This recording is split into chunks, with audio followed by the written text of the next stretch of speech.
Hello, everybody. Hopefully you all can hear me.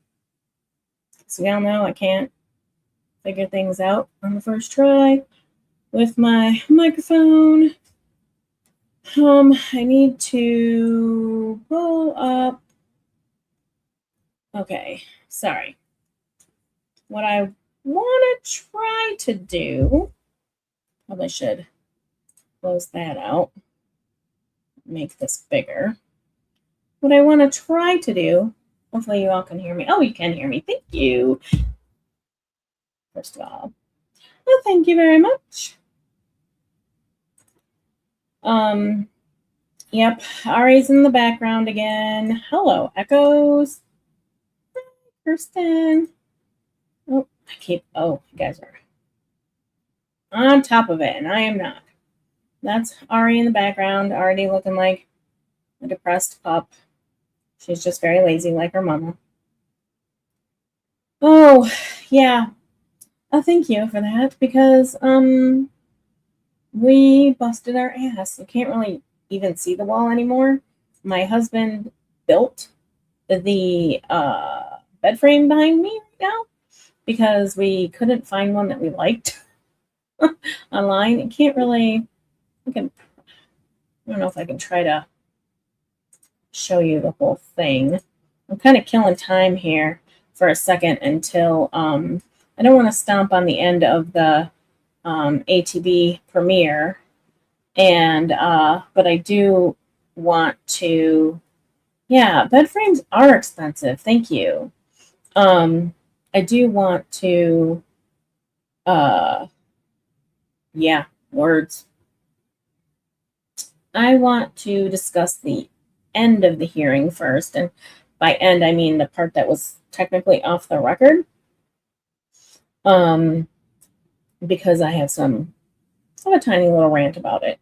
I know you guys have probably heard it and seen it already. If you haven't, it's fine. But there's some things that Jan says that irritate me, and I want to talk about it. So I'm going to just for a second at the end, and then we'll go back to the beginning. I also have at least one special guest that's going to be joining, but I'm not sure if any others. So let's see if I can go out a bit.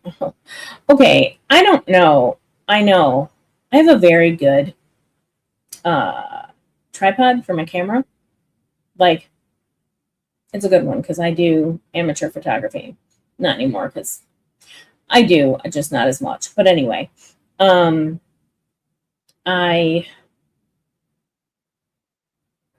we painted the bedroom and installed this bed frame this weekend, and my camera, I don't know if the tripod is off. It has what are those things called? Oh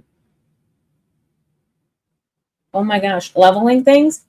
But I'm short and it's hard for me to see if it's level once it's up there. So anyway, oh my gosh, my whole point is it looks crooked, but it's not because I think it's just my camera angle.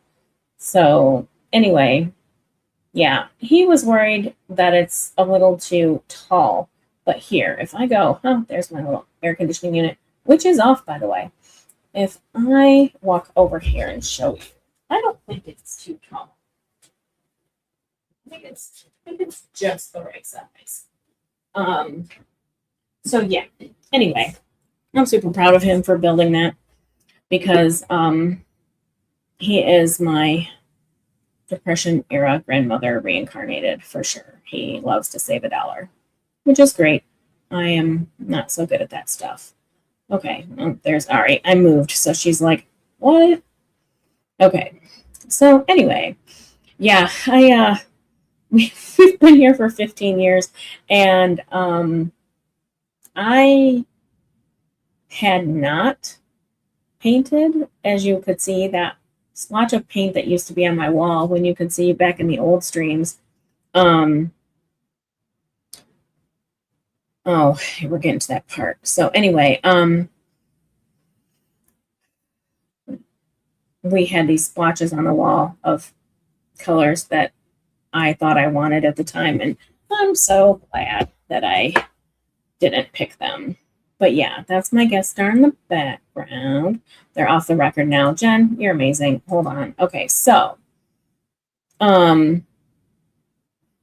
what did Bruce say?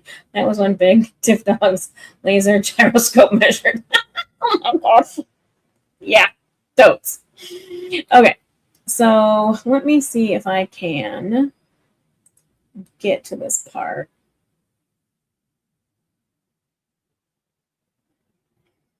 I might have missed the part that I was trying to get to. Jen, did she already mention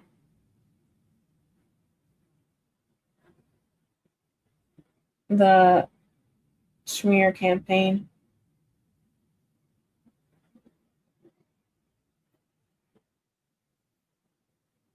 I mean, okay, sorry guys. I'm watching the closed captions. You don't know what I'm doing. You should watch me watch YouTube. And it's silent. I'm reading the closed captions to see if it gets to the part where oh yeah, at the end. But I guess I'm just gonna go back a second here. So we're just gonna go right here, and then I'm gonna oops. So this is where she goes off the record. Okay, so I'm going to go ahead and start now and just have my little rant about this. So let's make sure, number one, can you hear that?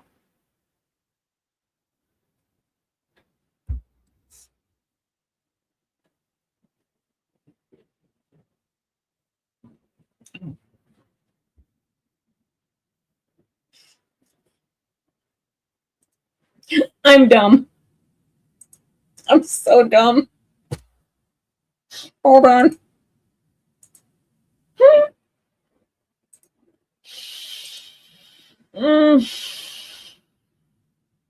Wow. Okay, let's try it again, shall we? What a doof, I mean. Okay, so, okay, let's see. All right. Oh, she's officially off the record right now. Okay. Now let's see. Depends upon the cooperation of the witness. How about now? And the witness being candid and forthright. When witnesses try to be evasive and explain away things without answering straightforward questions, typically they are longer, sort of like this 341 meeting.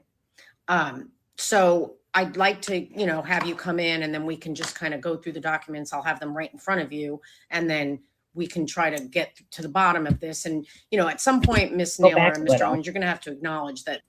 Okay.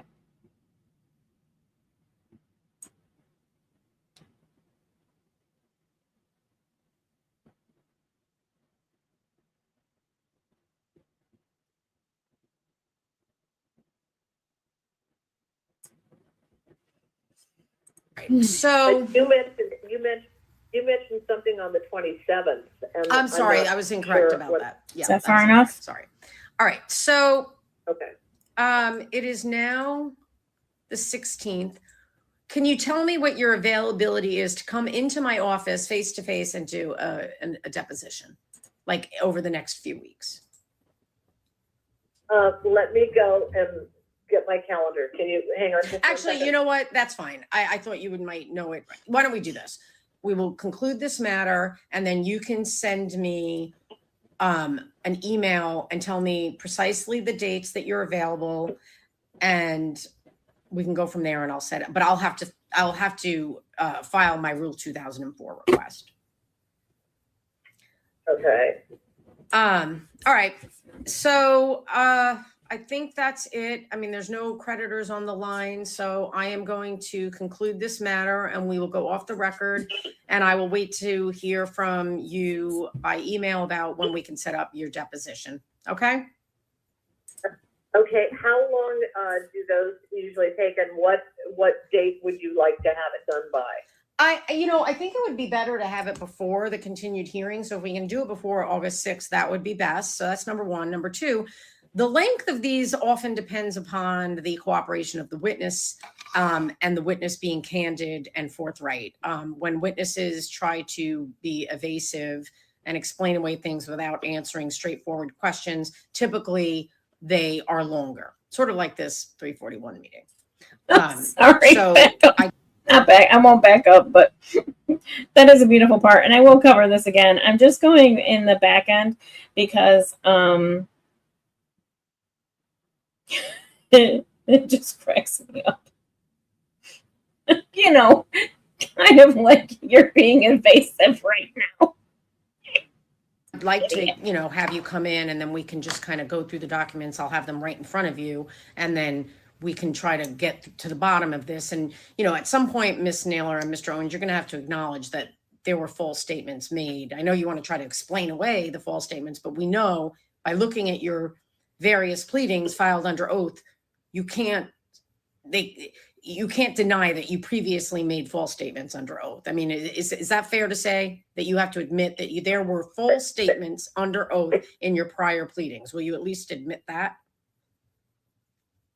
Yeah, yes. I mean, as I say, a lot of this was lack of understanding or what was actually being asked and what was necessary to file. And okay.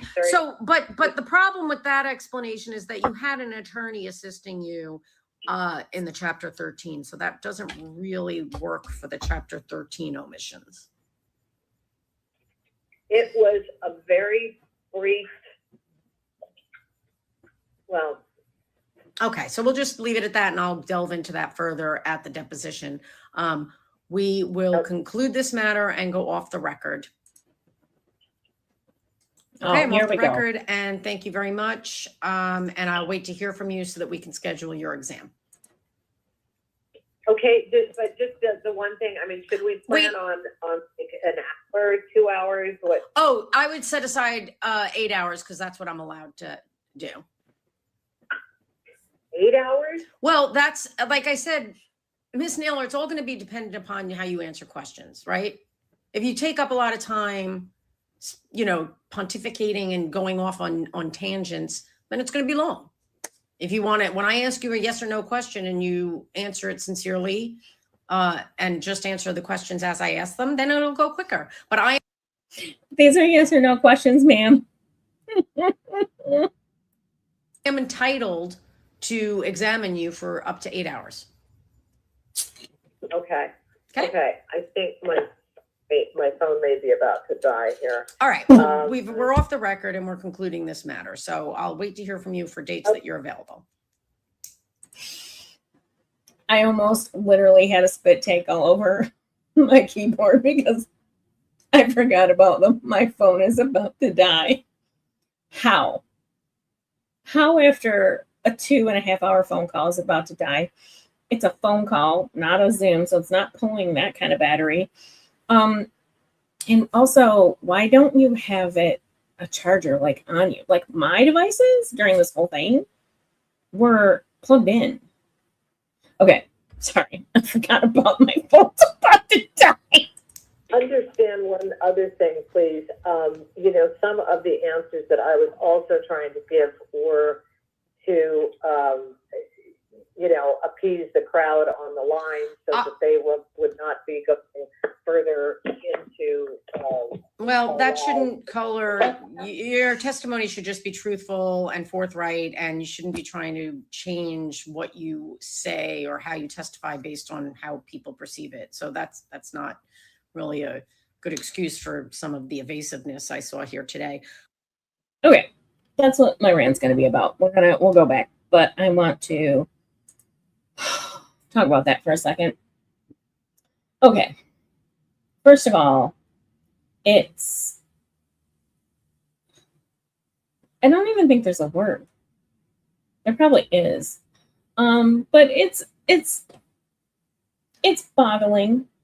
mind-boggling that somebody would change their answers under oath, under penalty of perjury, to appease the crowd. Ma'am, you're not, well, maybe you are putting on a performance, but I mean, not like in a actual performance kind of way. I mean, you're not selling tickets to a show where you got to do some crowd work. You're answering questions that you should have the answers to. I have my note shirt on again today, by the way. So you guys would like that. I could get it right now. You're answering questions to questions that you should know the answers to, based on documents that you literally just forget the old stuff. You filed documents yesterday, the day before this. So you should know that stuff. Here's a good point. It isn't a narrative, it's freaking court. Exactly. So beyond the ridiculousness of it, right? What also bothers me is, how dare you? I don't know. Like, the truth lies in the context. Oh, we're going to get there. There's so much we're going to get to. But anyway, like, how dare you? Really? How dare you? I think what she was leading into before she was cut off, and to save her own skin, it's a good thing she was cut off. She doesn't want us looking into things any further. She doesn't want anybody looking too closely or calling her lies out. I don't know. Allegedly, in my opinion. I don't know that many of it is, much of it is disputable at this point, but I just can't, like, yeah, I can't wait for Jack to jump on it too. Okay, so Mondays and Thursdays, probably telling too much about myself, but I think everybody pretty much knows by now. I have physical therapy on Mondays and Thursdays, and it is an hour away from my house. So I drive an hour, I'm there for an hour, and I drive an hour back home if I'm lucky. Because I also live by a concert venue, and it is concert season, and oof, traffic sucks. So it is a 3.5 hour tour when I have therapy days. So I don't know how much of what has happened today besides these dropping. Oh, Patrick's here. Hello. Hey. Hi. Oh, I have to. Okay, hold on. I need to see if I can. I want people to tell me if my volume is appropriate in comparison to Patrick's right now, because somebody commented on my last video, and okay, I know that I did tell somebody to fuck off on my stream one time, but I actually do take some things very seriously, and the it was a nice complaint, but it was a complaint about my volume versus everybody else's volume, and how, like, when I would interject, it was like it hurt, the ears. And I have noise sensitivity, so I can relate to that. And I was like, I don't want to do that to somebody. So it is something I want to make sure I try to fix. And there's probably some tools in here that I could maybe figure out and use to see. But right now, I just want to. Call me old, but can't people just lower their own volume or raise their own volume? Well, like, it's hard because then levels. Yeah, it's the levels, I think. Part of it, I don't think I could have helped because I did have the air conditioning unit right in my ear and it was loud. So I was probably yelling. But I think, okay, Patrick is louder than Tiff. Okay, so let me see if I can fix that on my end. And I can also lower mine, but usually let's tackle one variable at a time. Well, right. And like last time. Am I too loud, I guess would be the question. Yeah, and last time I could barely hear you. So I really think it was my issue last time that I think I fixed it now. I think if everybody catches up, it'll but yeah. So anyway, good. Thank you. My mic volume is 146. What's yours? How do I find out? Okay, so you go to if you hit the gear icon and then you go to audio, if you uncheck the box that says automatically adjust mic volume, do you see that box on the right? It's unchecked. Okay, and then just put your cursor over the blue dot. Okay, hold on. Let's try this. Okay. I'm going to put mine right at 146. All right, cool. Let's see. There we go. I learn something new every day. Yeah, I just learned that right now. So we should be the same exact volume now. Okay, well, that's helpful, actually. That's awesome. Yes. I like that. Yeah, because I hate that when I'm listening to a stream and that happens. And I had little mini nightmare for that person when they said that, because I'm like, I can imagine that. Yeah, and sometimes when someone's voice pops up, like my tinnitus kicks in for no reason, and then I'm like, yeah. It just I hate conflicting noises, and altering volumes. Really, like, they make my brain scramble. So I had sympathy for it. It wasn't a fuck off comment. It was like, I'm so sorry. I'll try to fix that. Oh, ATV raid. Thank you, guys. I should be paying attention here to what's going on. Let me see if I can. Oh, hi. Hold on. I usually put the video on while we're in here. I just kind of started. Where'd we go? Oh my God, Tiffany, wake up. I started off with my little rant about Jan and her. She changed her answers for the online people, the crowd. She was working a crowd. Yeah. I'm not sure that's how sworn testimony is supposed to go. Right. Well, that was like part of it, but also like, how dare you? Are you kidding me? Like, she doesn't want us looking at stuff. She doesn't want us listening and picking apart what she says. Well, too late for that. We know that most of what you say is undocumented, is factual. But and Queen Jennifer said it best. She's like, you put yourself in this position. Exactly. You entered the world of bankruptcy, and now you have to play by those rules. Yep. And if you would be cooperative and not evasive, then this could go a lot faster. And maybe we could have gotten it done today versus you have to walk into my office. So I started at like I said, the back end. And I'm going to go to the beginning. At some point, I was like, does she want to get deposed? Like, it's not the thing you think it is. Right. Exactly. Yeah. Oops. Hold on. I do want to give a little disclaimer before we start. Just as an attorney, this is like a really unique situation where, like, what we're about to listen to is something that I have never experienced as an attorney, like being able to have this sort of live, like we're learning things as the U.S. trustee is learning things.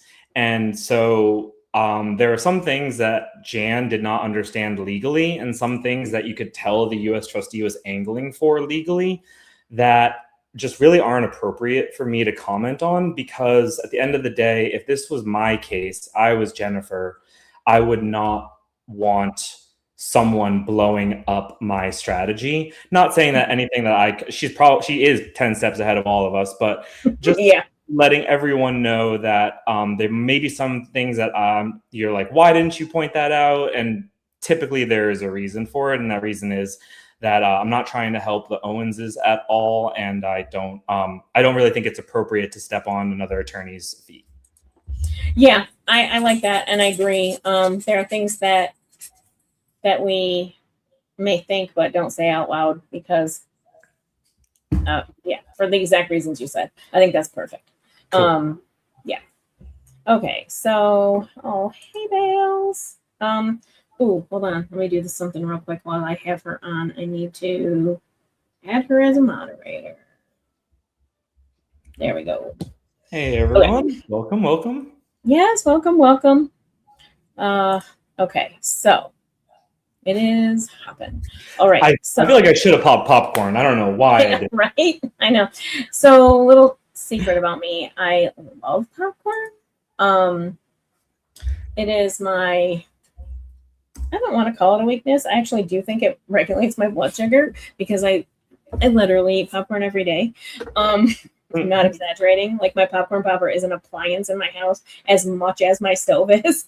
So, but yeah, I didn't make it for this. But you wouldn't want me eating popcorn and talking. It's fair. That's fair. Yeah, I may get some tea later, but exactly. I got some caffeine to start off with. So okay.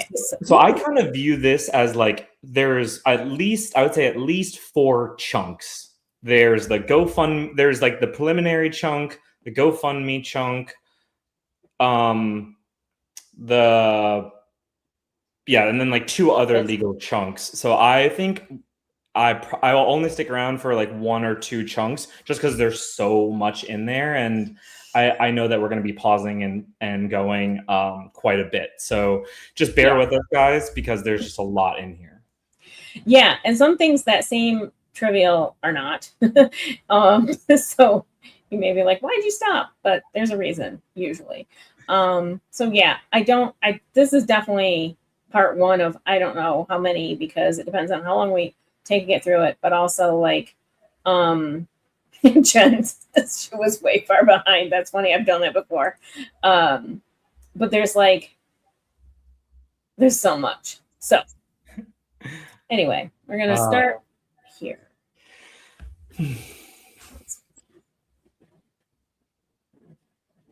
Okay. We are on the record. As I said, my name is Jennifer Giaimo. I'm an attorney with the United States Trustee's Office. We are here telephonically in the matter of Elizabeth Ann Naylor and Ronald Stephen Owens.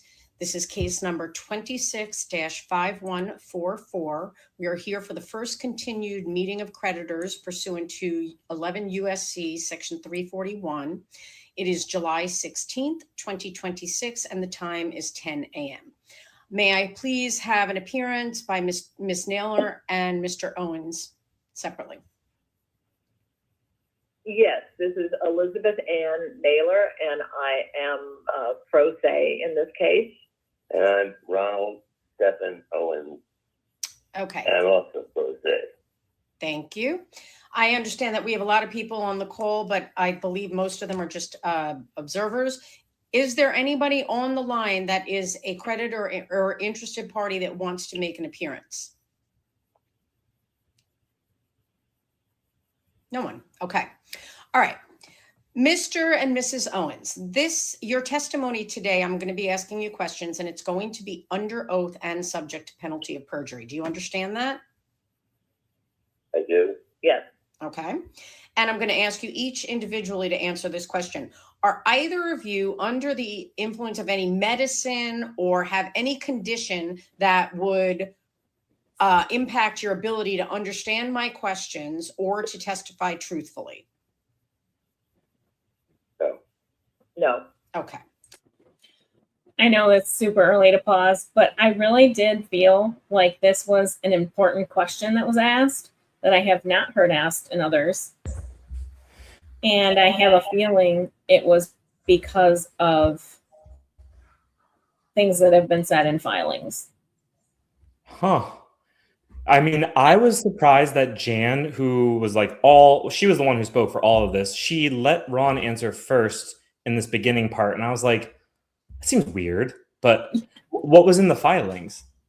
Well, where she kept going on about Ron's illnesses and that he, the house is adapted to him and he needs a caregiver and she's his caregiver and all that stuff. So I just think it was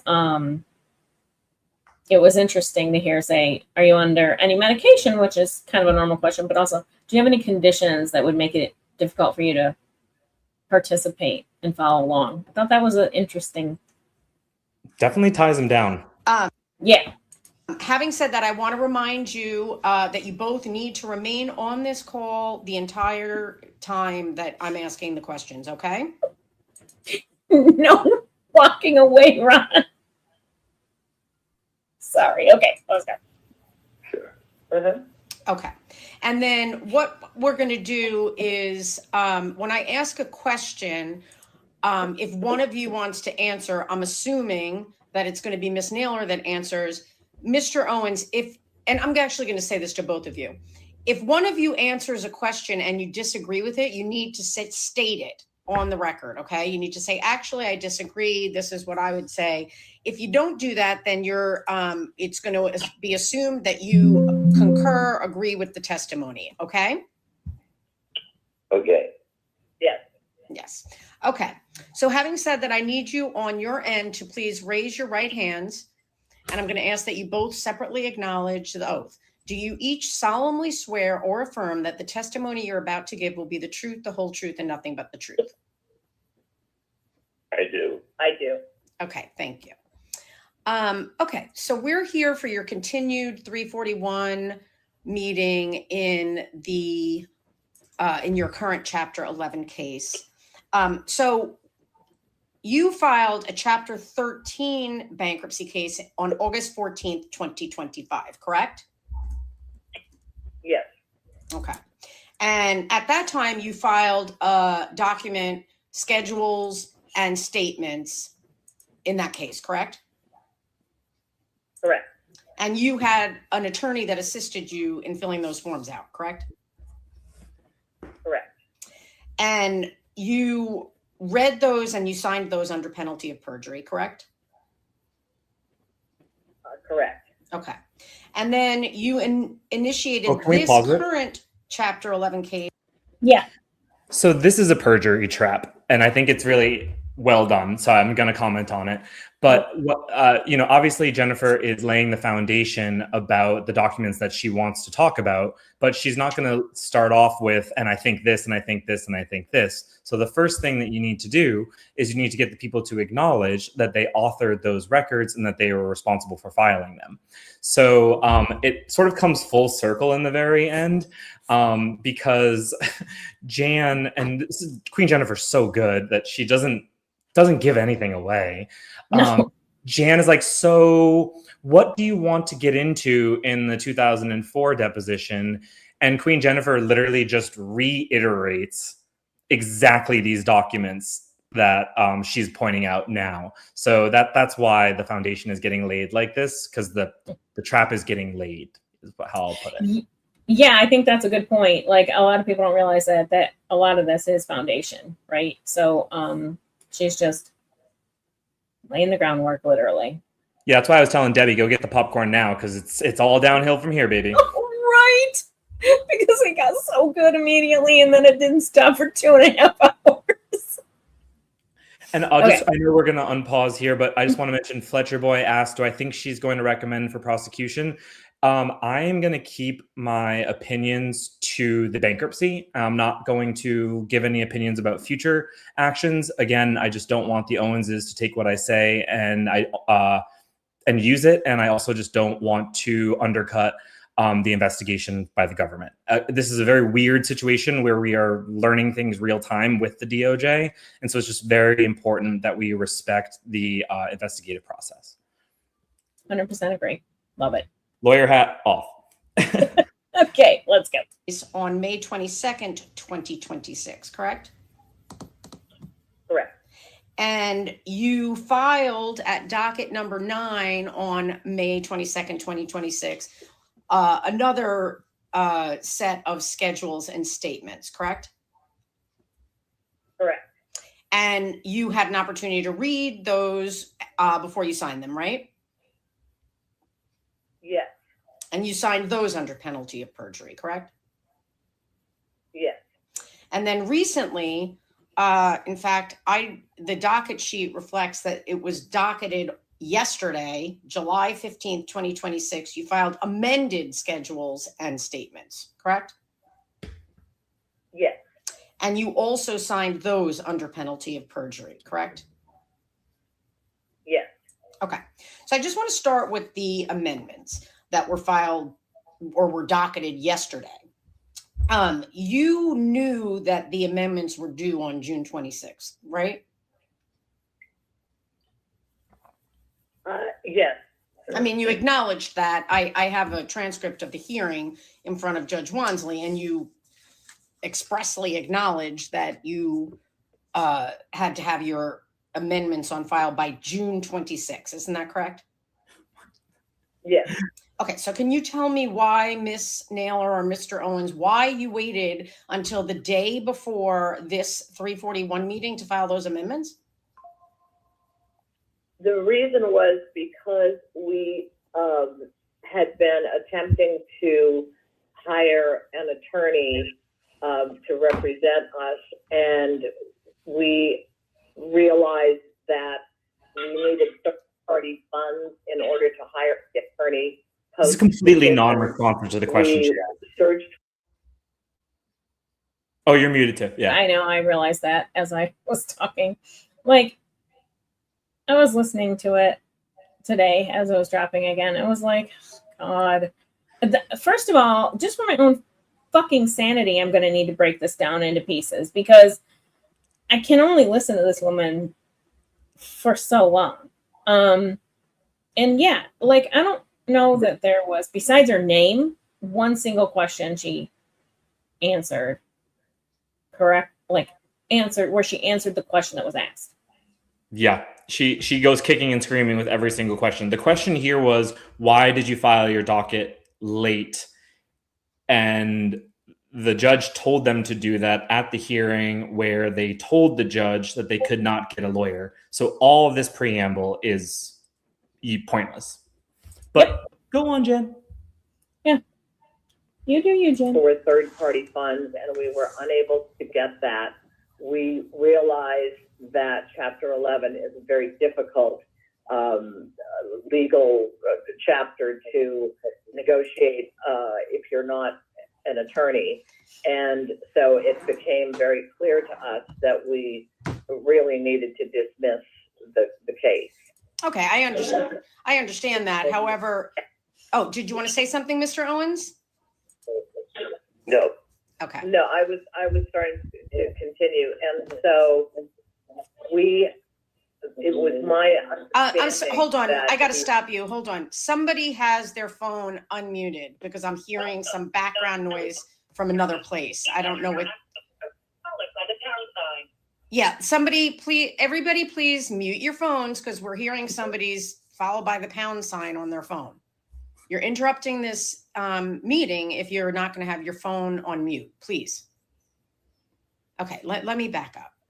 So you were explaining that the reason you failed. Please re-enter your access code followed by the pound sign. Okay. Can everybody please listen and mute your phone? I'm not sure. Okay. Let's hope that did it. You were explaining that the reason that you failed to timely file your schedules and statements by June 26th was because you were looking for an attorney. That's what you're basically saying? Yes, my understanding really was that I needed an attorney to navigate this entire process the right way.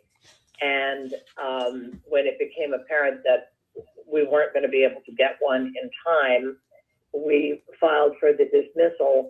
And then my feeling was that since we filed for dismissal, that those documents were no longer going to be needed. Okay, but there was no court order that said that you didn't need to file those documents. No, again, I didn't understand the process. She thinks that's going to get her through this whole hearing, and it is not. I didn't understand the process. Right, and even if you didn't, okay, you were at two different hearings where we all heard the judge say what you needed to do. And in one of those hearings, you at least mimicked getting a pen and writing things down. If you didn't actually write them down, you pretended to. Yeah, and it's not like the judge isn't going to find out about this or ask about this. And your answer is essentially, because I filed it, I thought I could ignore what you said. That is not going to fly with a judge. No, whether she watches the hearing or maybe they can listen to it on their end. I'm sure they can listen to it. But reading the transcript alone would be frustrating. So, yeah. And she's going to do that before a hearing. So, and Jennifer's going to give her, in her motion for the 2009, she's going to tell the judge, I'm waiting on the correct accounting. So the judge's going to find out. Oh, for sure. Well, you filed your motion to dismiss on the same day that the or 2 days before the documents were due. And we did have a hearing on July 1st, and you were told on July 1st that you needed to get those amendments on file, correct? Correct. But yet you waited until yesterday. I mean, I'm really flabbergasted that you would think that that would be appropriate time for me to go through the amended schedules, that I would only have the file stamped copies less than a full day before the 341 meeting. So you're saying, yeah, go ahead. My understanding is that we had sent those in earlier, and the auditor in the initial debtor interview a few days ago already had them and was going through. In the hour-long conversation I had with her. Before Jennifer even jumps in here, I'm going to jump in. Okay, if you thought that, then why did you file them at all? That's such a good point. I didn't think about that.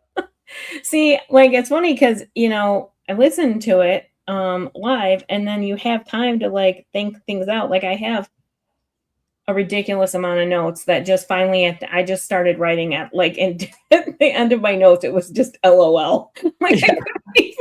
I couldn't even get my thoughts onto paper. So, but then when you hear it again, it's like, oh, wait a minute. There's several reasons that doesn't make sense.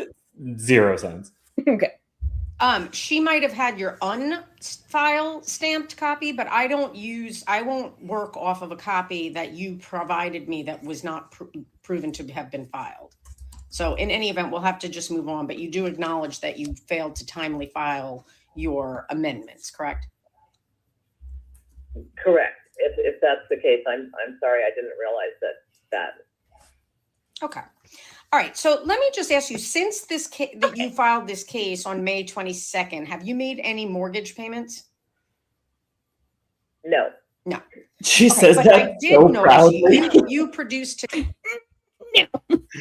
No, I showed no significant change in circumstances whatsoever because I don't know what I'm doing. Zero good faith. Oh, God. Okay. Me copies of about 18 months worth of bank statements for 8 bank accounts with Bank of America, correct? Correct. Okay. And I did notice that 11 days after this bankruptcy was filed, you paid about $2,900 for life insurance. Is that correct? Correct. All right. Can you explain to me why you would do that after the case was filed? I need to apologize because she actually does answer questions that are asked. It's just the wrong questions. She answers the questions she wants to answer, but she doesn't realize that that those are probably the ones she shouldn't answer the way she's answering them. Exactly. Filed that you would pay. I mean, would you agree that that's not a necessary expense for your sustenance and living? Well, it is in the sense that if that's not paid and that lapses, that would be a huge issue for our living. But it only gets paid out.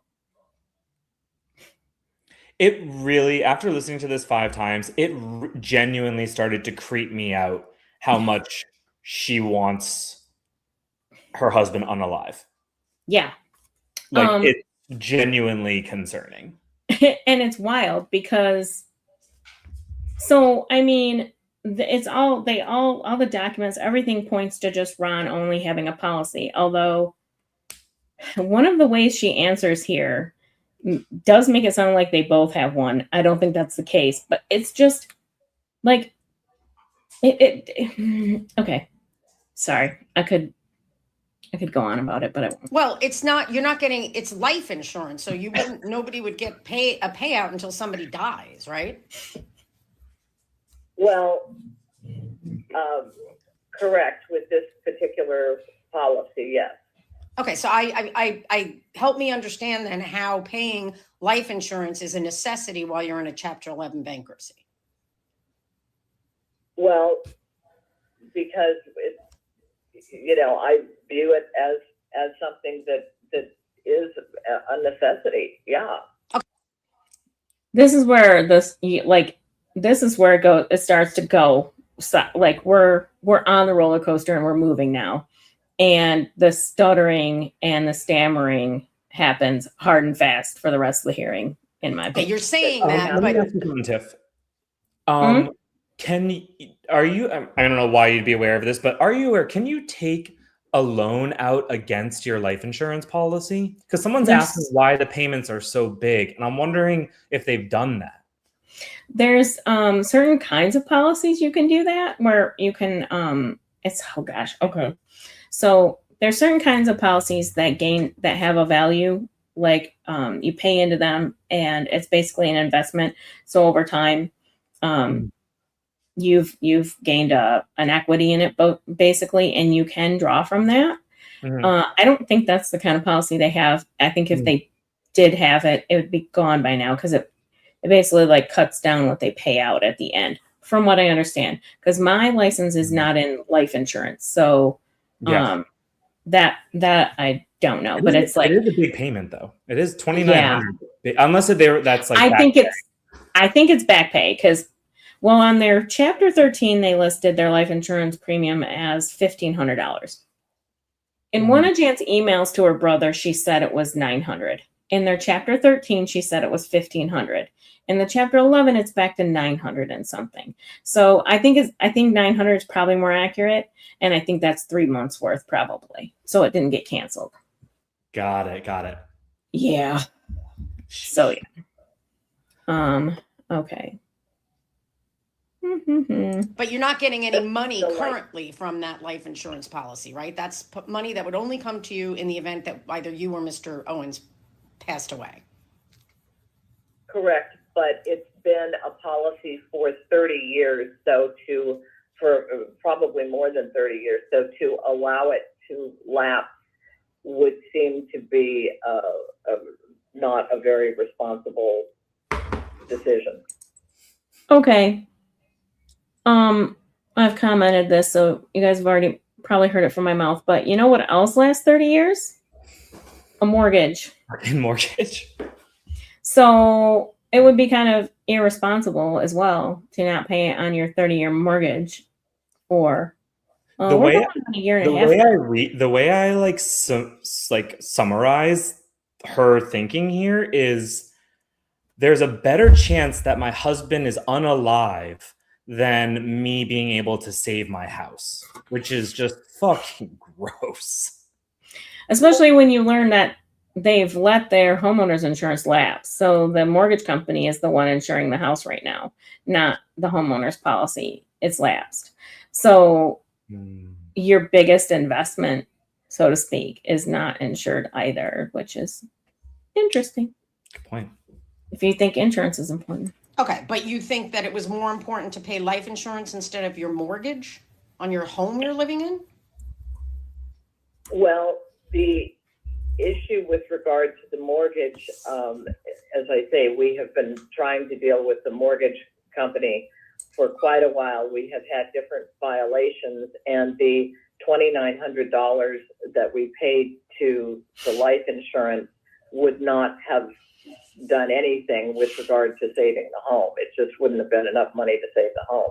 No, but it's something that you could have made that kind of payment to show some kind of good faith effort to try to pay your mortgage. But you opted instead to pay life insurance, right? No, I disagree with that from the standpoint that if you had seen the statements that we were getting from... And she's going to go back into, it's not her fault. They didn't tell her exactly what she needed to pay, despite the fact that they are definitely over disclosing everything right now. So, okay, Jan. And you know what? I thought about this. Why wouldn't you, once you end up in that stay period, right? So you filed for Chapter 11. Yeah, you filed for your Chapter 11. why not just start shoving payments at your mortgage company when they kind of have to take them, I think, when you're in the stay, right? And also, if you really want to take advantage of the court mediation program, which is completely optional, don't you want to document that you are trying to bring them to the table? Like, right. And so what if they reject it? Then you have more proof of your, whatever she calls them, conspiracies. This is just the continued fundamental issue with this family is they want all the benefits without having to do any of the work. Yeah. And I want you to forgive $200,000 of my mortgage arrearages, and I want you to modify my loan, and I want you to be involved in this court mediation program. But I'm going to pay my life insurance, not pay you, not have homeowners insurance. And one thing that makes me chuckle is like, I wish we could see it. We can't because it's not public. But the amount of paper they have probably filed with the mortgage company, like we all have thought like, oh, Laura's taking a break from the court scene and suing people. Girl is not taking a break. She is balls deep in that mortgage company. 100%, because I can imagine what the filings and the letters and all that stuff are. I can imagine it because I've seen it, and it's like seeing, you know, a sovereign citizen argue subject matter jurisdiction, right? Like it's nonsense. I'm traveling. Right. It's nonsense, but it's definitely, they think it's doing something, which is funny. Okay. Sorry. The mortgage company, we were getting statements indicating that the only thing that would save the house would be to make a full payment of the arrears, or alternatively, a full monthly payment of the amount that was due. There was absolutely no indication that $2,900 would have gone anywhere to save the home. And as I say, at that point also, the home was scheduled for a foreclosure auction anyhow for, I believe it was July the 28th.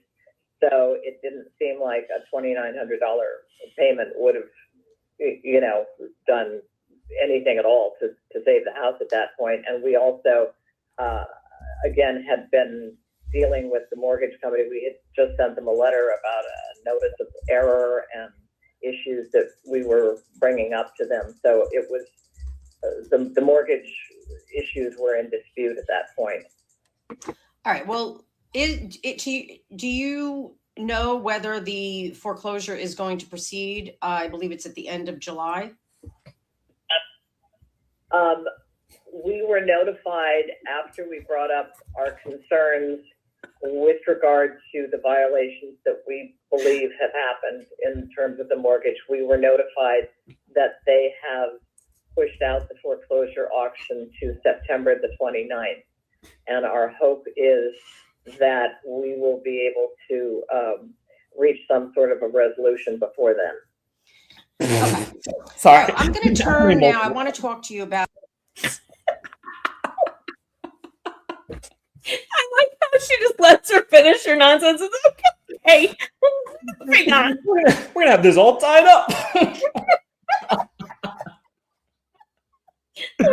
What'd you call it? A fresh start? This is truly when Delulu is the Salulu. Yes, exactly. Okay. And that wasn't like such a simple question. God, it's going to catch me off guard. The stupidity. Okay. They can let us keep our house and pay them less than we borrowed. So it's going to happen. The GoFundMe account, or whatever you call it, I guess GoFundMe account that you set up. Or, well, let me ask you, are you the person that set up that GoFundMe page for Mr. Owens? The GoFundMe was the idea of friends of ours who knew that we were really in a difficult situation at that point, and suggested that based on the the goodwill and the tremendous support and following that my husband has had over the years, that it would be a good thing to reach out to people who might want to help. She Okay, thinks and she's so going who's to the ride person that that answer. authored the? She thinks she's going to ride that answer right out of this line of questioning. And girl, put your seatbelt on. This is where it like got so insane, and I was screaming and looking at my phone, making sure I was muted because wow. I think I named this stream The Longest Weekend because it was the longest weekend between hearing all of that happen and then seeing it again. Okay. The request for the donations on GoFundMe. Who wrote that? That was initially authored by someone who was a friend who at the last minute decided, once they were really aware of what was going on with the smear campaign against us, did not want their name attached to it. Well, so I have administered the funds. The funds were going into my husband's account, and I administered them going to pay the bills after that. okay, so, but I need to know the name of the person who authored the GoFundMe donation request. Well, I'm the one who posted it. Well, I asked who authored it. Who's the person that chose these words? Who wrote it? It was the work of friends of ours who had said. Well, you said it was one friend that doesn't want to be involved, and I'm sorry, but I need to know his name. What's his name? Well, then go ahead and say it was me because I posted it. No, I'm not. Miss Owens, you. There is too much for Jennifer. No.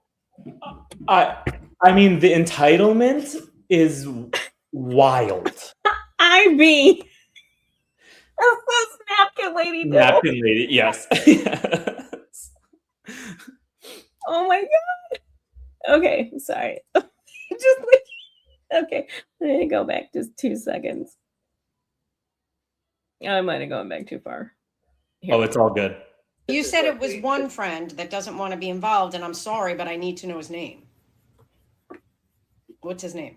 Well, then go ahead and say it was me because I posted it. No, I'm not. Miss Owens, you already testified. No, I'm saying it was people who were friends of ours had said this is what you should do. I understand. And then, as I say, okay. Well, but, I'm no. You said that you indicated that there was one individual who wrote out this request for the donations, and that after drafting it, that person did not want to be associated any longer with the GoFundMe due to what you call a smear campaign. I need to know the name of that. Yeah. Hold on. Let me finish. Let me finish. I need to know the name of the individual who wrote this donation request. I know you're trying to resist it. I know that person doesn't want to be involved, but they are involved. So you need to give me the name of the individual, please. Well, I finalized it. I'm the one that finalized it. Jan Black wrote it. Right. Do you want my stage name? I'm very hesitant to comment on this from a legal perspective, but the one thing I will say is when they go into the deposition, because at the end of this, she says, oh, I colored my answers because of the smear campaign.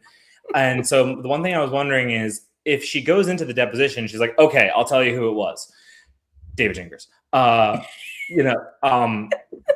It doesn't fix anything because then she's still perjured herself here. Right. It's one or the other, and either way, it's perjury. And who it matters, I'm sure, like from a legal standpoint. We won't dive into that. But also, like, it also doesn't change what you did with it. So yeah, that's your problem. That's your problem. Among other things. These were informal conversations about what should be said, and I finalized it, and it was informal conversations with, more than one friend. More than one. Okay, so she's changing her answer in the middle of this. God, I can't wait for Jack to cover this. She's changing her answer in the middle of this of the answer. Like I think she's trying to suss out the reaction to see if it's landing, and it's not, so she's switching it up. And I can see why people do that, because I do that when I'm explaining something, if I don't think you're catching on to what I'm trying to explain. But this is a different kind of way. Well, Jack did it so beautifully when we went through the body cam footage. She's trying different keys to see which key is going to unlock the door that she wants to open. Yeah. That's not how it works. Yeah. That's a good way to put it. And the just put it on me part reminds me of like literally an interrogation video. Any given interrogation video, when people are like, just say I did it. I don't think you're far off from saying that that's what this is. Yeah. Who suggested it. So I finalized it. I posted it.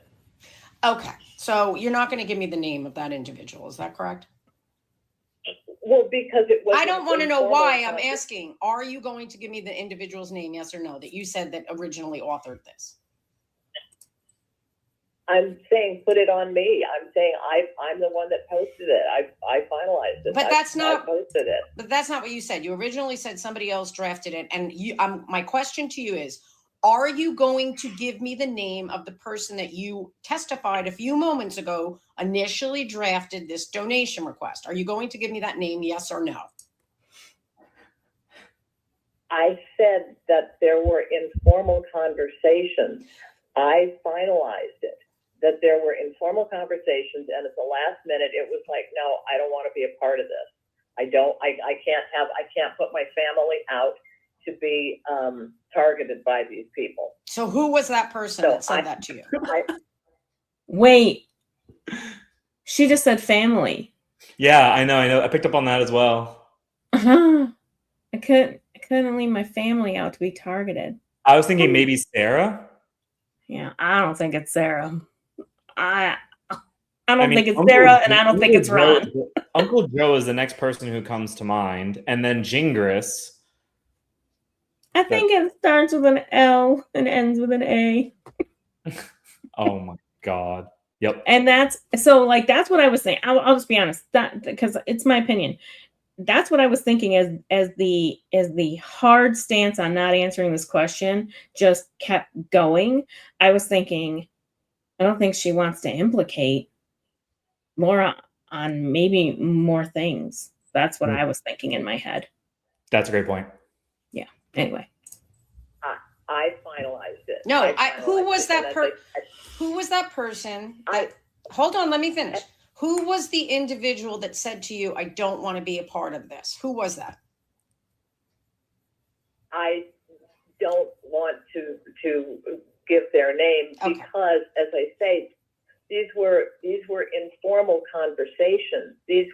I was the one who finalized it. I'm taking full responsibility. These were informal conversations with people who said, this is what these are the things that we ought to say, and this is what will touch people. But this is the best way to scam Ron's listeners out of their definitely less than $21,000 a month. And when she even introduces the idea of this person, she's like the person told us this is how you should write it and this is what you should say. I'm gonna stop there, but fucking hell, Jan, you really fucked up. But go on. I finalized it. I posted it, and I have administered the funds. Right, but the reason that I'm asking for this, Miss Owens, is because it's important to understand what the intent was when this was drafted. And you initially said that a family friend drafted this, but it's apparent to me that you are not going to give me the name of that person. So I'm going to move on. But you are now saying that you're going to take full responsibility for the drafting and posting of this GoFundMe. post and request for donations, correct? Yes. Okay, so let me ask you then. You tell me, what was the specific purpose of, and I need specifics. Don't give me generalities. I want to know the specific purpose. What specific money were you looking to raise for what specific purpose from the GoFundMe? Under oath, Jan, under the penalty of perjury. Just saying. To get caught up on our mortgage at that point and to pay down credit card bills and to cover our expenses. We were at a point where I think we had just very, very little in the bank account, very little. It was a bad situation. Okay, so the posting mentions profound challenges arising from medical struggles suffered by Mr. Owens, correct? I don't have the post here. I don't have it. So I'm relying on you to quote it. Well, no. You just said you were going to take full responsibility for what was said in there and posting it. It's still up on the GoFundMe. You're aware of that, right? Right. Okay. So on your computer right now, are you able to pull it up while you're talking to me? I don't have my computer with me right now. All right. No, I'm not in a situation where I have a computer. Okay. So as the person who authored and is 100% responsible for the posting of this donation request, do you recall that the post referenced Mr. Owens' extreme medical troubles? Yes. Okay. So do you agree that the suggestion from this post was that you needed money to cover medical bills? No, that was not. It was simply saying that he had extreme medical struggles and that there were financial struggles as well. They were not tied together. It was simply saying that there were that he'd had all of these medical issues, and on top of that was dealing with financial issues as well. Okay, because I don't think there's nothing in there that specifically says it was for medical bills. Well, it doesn't say that, but it does say, and I will quote you, today, Ron is facing profound challenges. After living with Parkinson's disease for 23 years, his health battles have intensified. He has courageously faced not only Parkinson's, but also 4 bouts with cancer, most recently colon cancer, and serious heart issues. Now, this is the very important part here, Miss Naylor. These medical struggles have taken a toll, both physically and financially, on the man who has been a pillar of strength for so many. So you see how I tie the medical struggles to the financial? Because you say it right there. These medical struggles have taken a toll both physically and financially. So what did you mean by that when you put that in the donation request? Well, we have had, she finds a hook, thinks it's a good soundbite, and is like, this is how I'm going to answer this question. Right. No introspection. I mean, Jan can go get a job. Right? Yeah. Okay. It's just that by definition, he can't make money because he is receiving. Well, he can make money and receive a pension, but he can't and be on Medicare. To any substantial amount. The math doesn't math, and yet she just continues to go with it. Because this is also while she's making this argument, she's also making an argument in filings that they can totally afford the house payment if the plan goes through. But you can't because you couldn't. But anyway.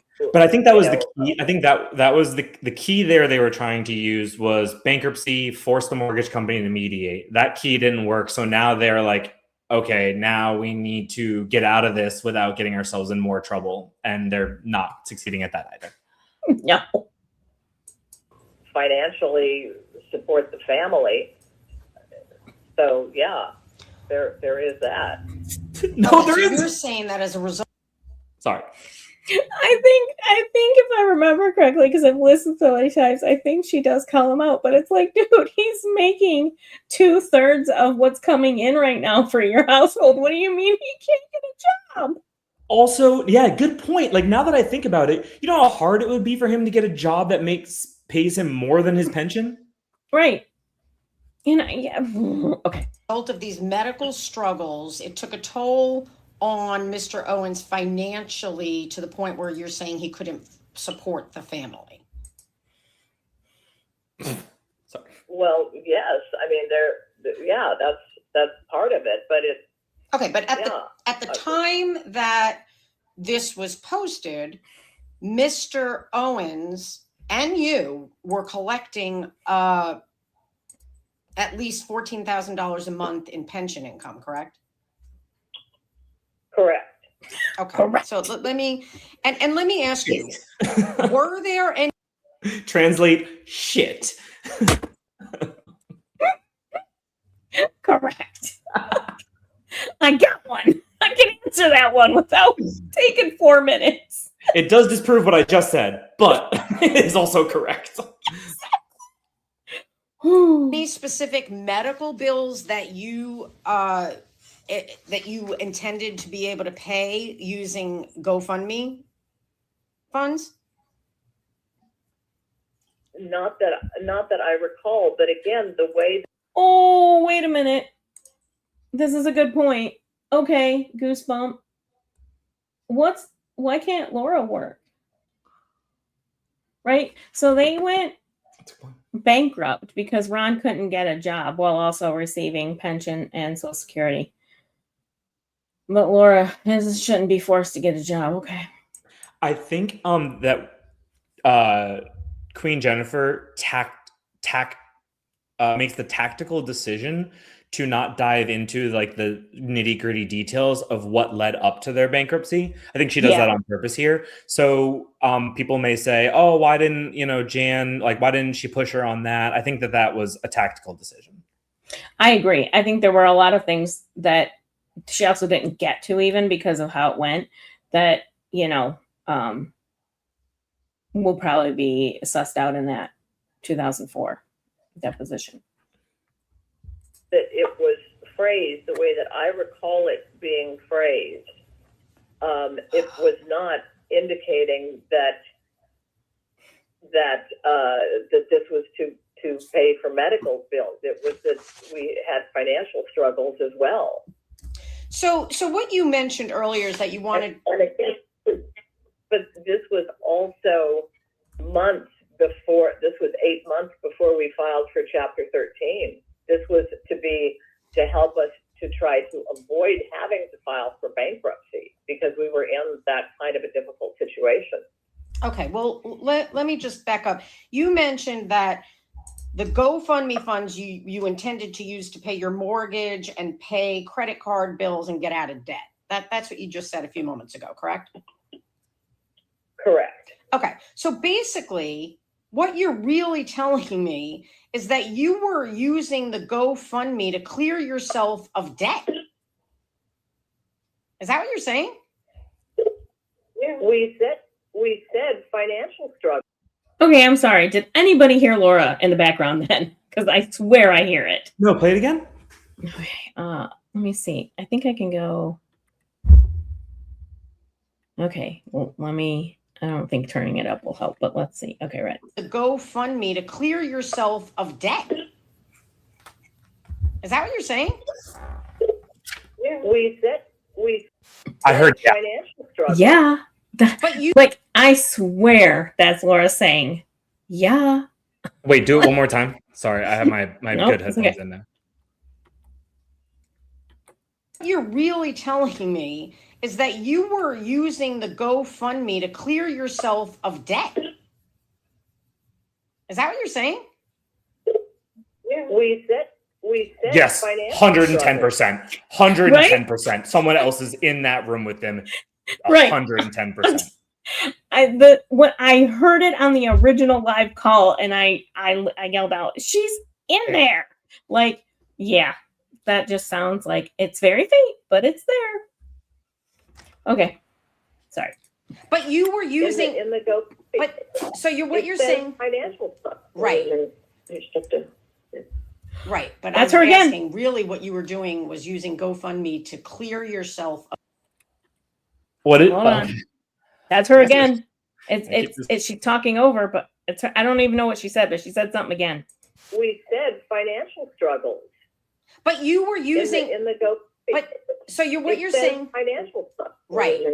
There's just a, Right. But I'm asking, She said something. You just have to, like I heard. You just have to. I heard strict. I heard strict, but that can't be right. Oh. financial struggles. but you were using, in the go. but so what it you're says saying, financial stuff. right? There's just a, Right. But I'm asking, really, what you were doing was using GoFundMe to clear yourself of debt. You just said that, right? we were using it to. She's trying to coach avoid- them at the try same to time. avoid Yeah. foreclosure, Yep. to try to get caught up on our mortgage, to try to pay bills for financial struggles. Yes, that's what GoFundMe is for. Well, It's so typically, messed isn't up, it Tiff. used to help? It's so messed up, but I know the Owenses so well now that I know that whenever they declare something definitively to be like, if they're ever accused of something bad and they declare definitively they're not doing it, I mean, they are 100% doing it. And in this case, Giamo at some point goes, "Is there anyone else in the room with you?" Absolutely not. I was like, someone's in the room with them. Like, Yep. It's the absolutely that gives it away. Absolutely not. I know somebody kept suggesting to slow it down and stuff. I could do that in a different lifetime when I'm not trying to run a live. I don't want to screw something up and then not be able to get back to how I was doing it. So I know you can like change the timing and stuff, but I think if we all listen again, we can hear her talking. That's all. Help people pay ongoing bills that they need to be able to pay, to pay rent and to pay for groceries. Hold on, somebody is on the line. Is there somebody with you in the room, Miss Naylor, behind you that is talking? Absolutely not. Okay. It's just you, the two of you? Okay. I need everybody to mute their phones. So everybody listen. You need She's to talking mute to your her right now. phones. I can hear Laura's voice. I can hear it. Unfortunately, that is something I'm also very familiar with. another perjury. Somebody has More perjury. Yeah. Because you can't tell me. I'm sorry. Even if we take like Laura's entire personality and existence out of this, it would be reasonable for somebody with their elderly parents in bankruptcy to sit in and like help them along a little bit. It would be reasonable. So like what? I know what about it. Because they don't want her to be involved in the questioning, which they know could come up. Yep. 100%. their phone unmuted. So, I mean, in the end, it's unlikely. I mean, other than your one weird case, I don't ever remember a late file or appointed. Anyway. Oh, okay. Okay. Hold on one second. That's not Laura. Yeah, she got lucky there, girl. But we couldn't. But that's how rare it is. But that wasn't the voice I heard before. No. That's someone at like a law firm. Yeah. No, Laura won't be at the at the deposition. I think if she knows better, but maybe. I don't know. I wonder. Okay, I think I took care of the problem. Okay, so but the bottom line is that you were saying that you wanted to pay past debt, including credit card debt, right? Well, yeah, because if the credit cards weren't paid, we wouldn't have, the opportunity to continue to pay for food and basic expenses. Well, like for example, one of the credit cards that you deemed it necessary to generate funds from a donation through GoFundMe was Macy's. You thought it was essential to get donations to pay your Macy's bill? We also. I'm asking, no. Sorry, I am going to pause on Macy's because there are a few things these people do that actually do shock me, right? Where, like, even their bad decisions don't necessarily shock me. And the thing, like, I do not understand the Macy's bill. Unless it was like some sort of, people say there's an Amex Macy's or whatever, okay, fine. But like the Macy's bill was, or the card at least, on their both filings was like the smallest bill. I mean, I guess that makes sense if they were paying it frequently, but like, right. Why would you put that on the accounting page?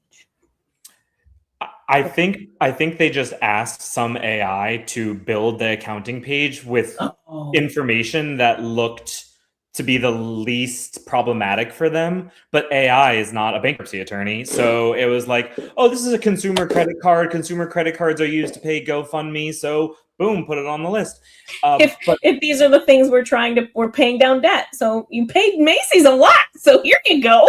Yeah, exactly. So, I mean, I think it's an AI blunder, in my opinion. I haven't seen the filing, but I was going to say in the actual, like, accounting that they use for this, it just, Jan doesn't seem to have any actual idea what's in it.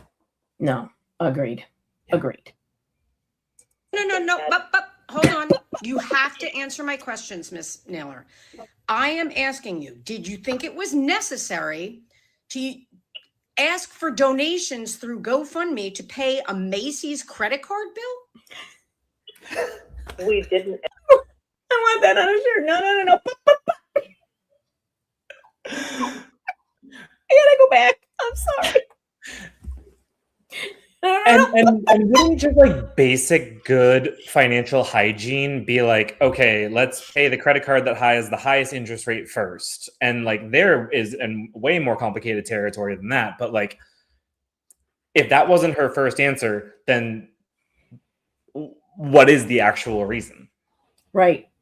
I hope. Okay, so I started this when it was live, so hopefully. We also. I'm asking. No. But hold on.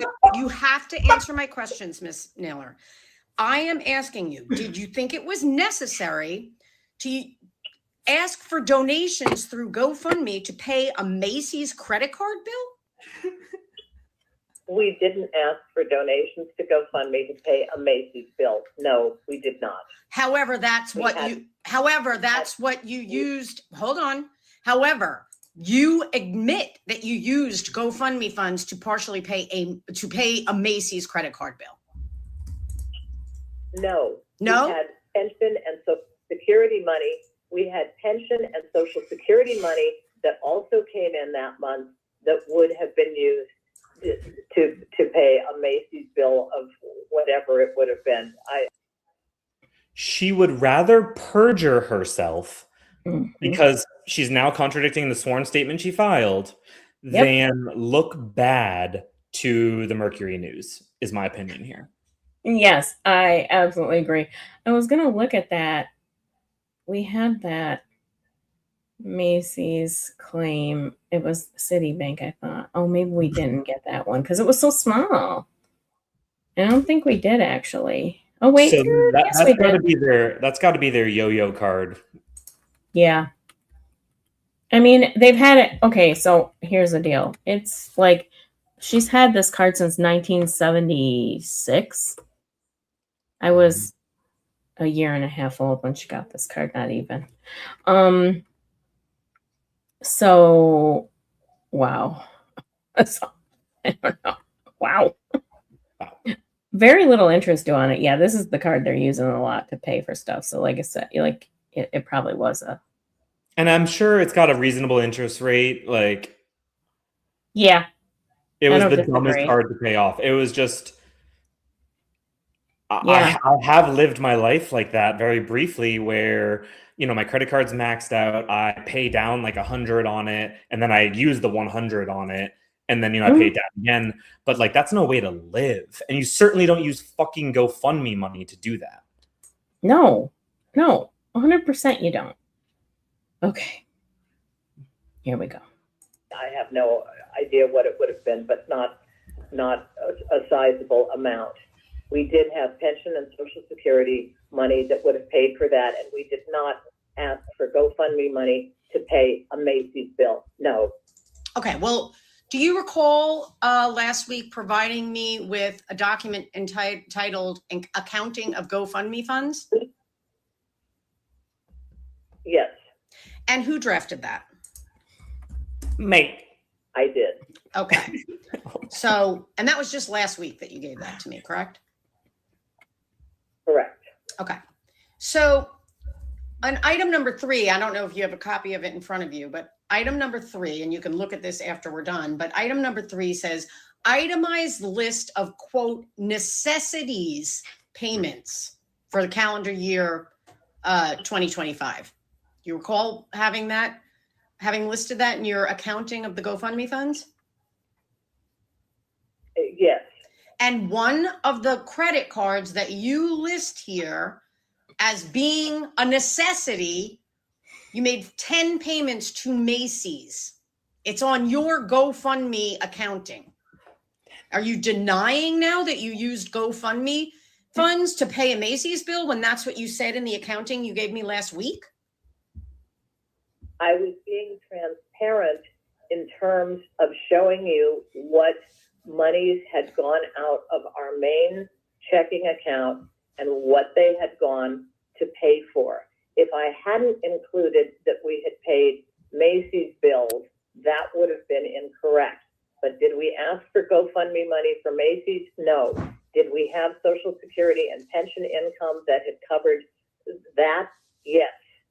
Well, I cannot imagine how incredibly frustrating it must have been to be asking this question and not getting an answer. Like, it's on your list that you prepared. Yeah. All you can do is what she did, which is just roll with it and be like, okay, then if that's the truth, then this document is unreliable. You know, that's all you can do. I mean, I think the human instinct is to be like, no, I'm going to get you to answer this. Right. That's the way I argue, but oof. So I was trying to be very transparent in terms of showing exactly everything that had been paid out of our account and, everything that had gone in. Well, that's actually incorrect because I have your bank statements and there was a lot more money going out than the payments that you list on the GoFundMe accounting. You picked specific payments in your accounting of the GoFundMe funds that added up to $144,000. So you did not itemize all the payments that went out of all of your accounts, correct? No, I thought, you had said that it would be difficult for you to try to look at all of those. I had tried to give you absolutely everything and be as transparent as possible. I understand that's what you were trying to do, and I appreciate that. And I appreciate that you gave me a document titled Accounting of GoFundMe Funds, and included in the list of necessities are 10 payments to Macy's that you included as an account on the accounting of the GoFundMe funds. Are you denying now that you used GoFundMe funds to pay Macy's bills? I am telling you that it was an attempt to be transparent as to what had gone out from our main account over 10 months or however long it was. Again, if we did have pension and Social Security money coming in, that certainly would have covered the GoFundMe. Here's the thing that I don't understand about these 10 payments is that this is from January 1st, 2020. Okay, let's say December 31st, 2024 through bankruptcy. It would have had to stop at bankruptcy. It would have had to stop August 14th, 2025. how do you make 10 payments in that amount of time? Like, when was the last one? Oh, wait, I know the answer to that. Hold on. And also, I don't think that we can assume that they stopped making payments to creditors during their Chapter 13. I don't think we can assume that. It says on the Macy's claim, it says last payment date, June 13th, 2025. Okay, so then they did stop. Yeah, and it was charged off a month after bankruptcy. But so why did they make 10 payments on that card in a 6-month period? Months. Yeah.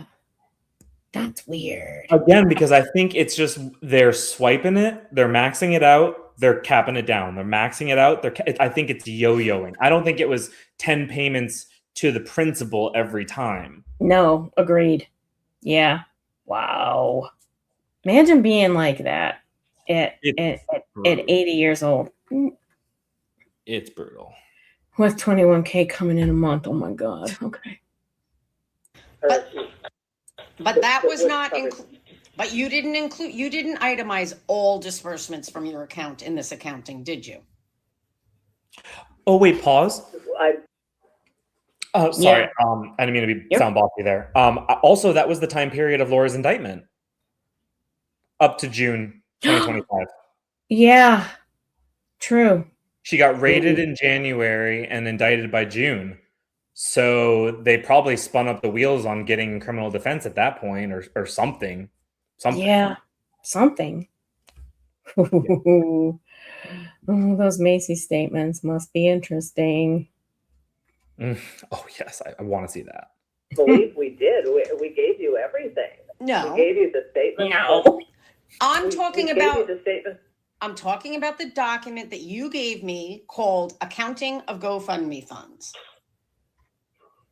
You gave me that document last week, correct?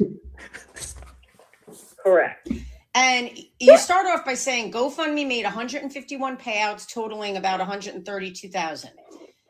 Use of funds, summary use of funds. And you list a summary how payments were $66,000 was paid to the first and second mortgage.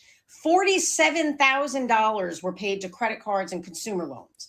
And then you itemize how that $47,000 was calculated. And included in that are Macy's payments. So according to your accounting, the Macy's was part of the way that you used the GoFundMe funds. I think that's an important thing to section out real quick, because I know that people are understanding that as that they paid $47,000 to Macy's, but that's not actually what she's saying here. In my opinion, I think she's saying of the $47,000 that was used to pay credit cards and consumer loans, Macy's was included in that. So we don't know how much, in my opinion, exactly went to Macy's, but I do think that that theory of they're just charging it up, paying it down, charging up, paying it down multiple times is absolutely on point. Yeah, that's a good distinction. That's a good distinction. And I certainly don't mean to obligate you to filter yourself in any way, Tiff. Like, I don't think you would, but just letting you know, like, I'm here for it all. Yeah, no, I don't feel like I'm supposed to be doing that either. Cool. Yeah, cool. I'm right there. Oops. Well, again, then you would have to separate that from the pension and Social Security money that we had coming in. Well, we did separate. That's the thing, Jan. Okay, I gotta go back. Sorry. All good. That's what you were supposed to do. That's the whole point of the fucking spreadsheet. Like, that's the point. The who, what, where, when, why, how.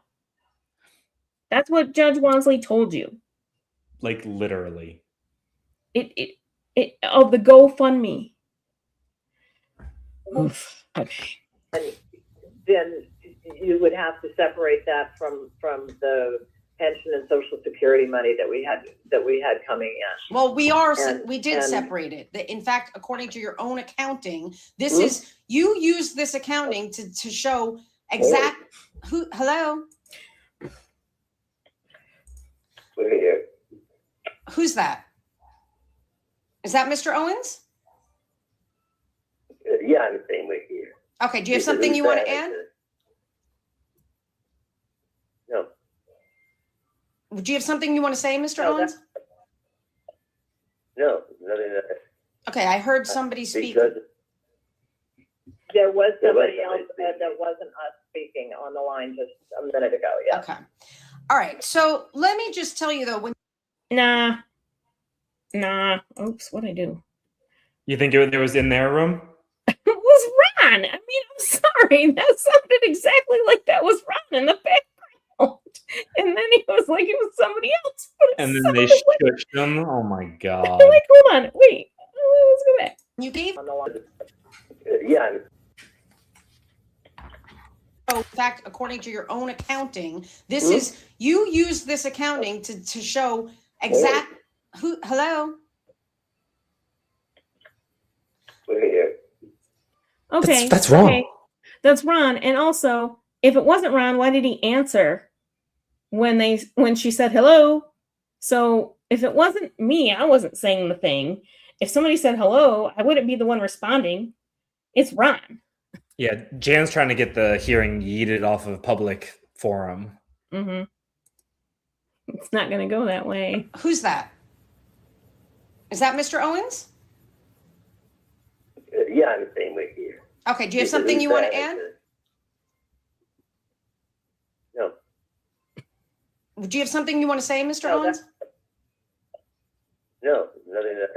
Okay, I heard somebody speak. Because There was There was somebody else somebody that wasn't us speaking on the line just a minute ago, yeah. Okay.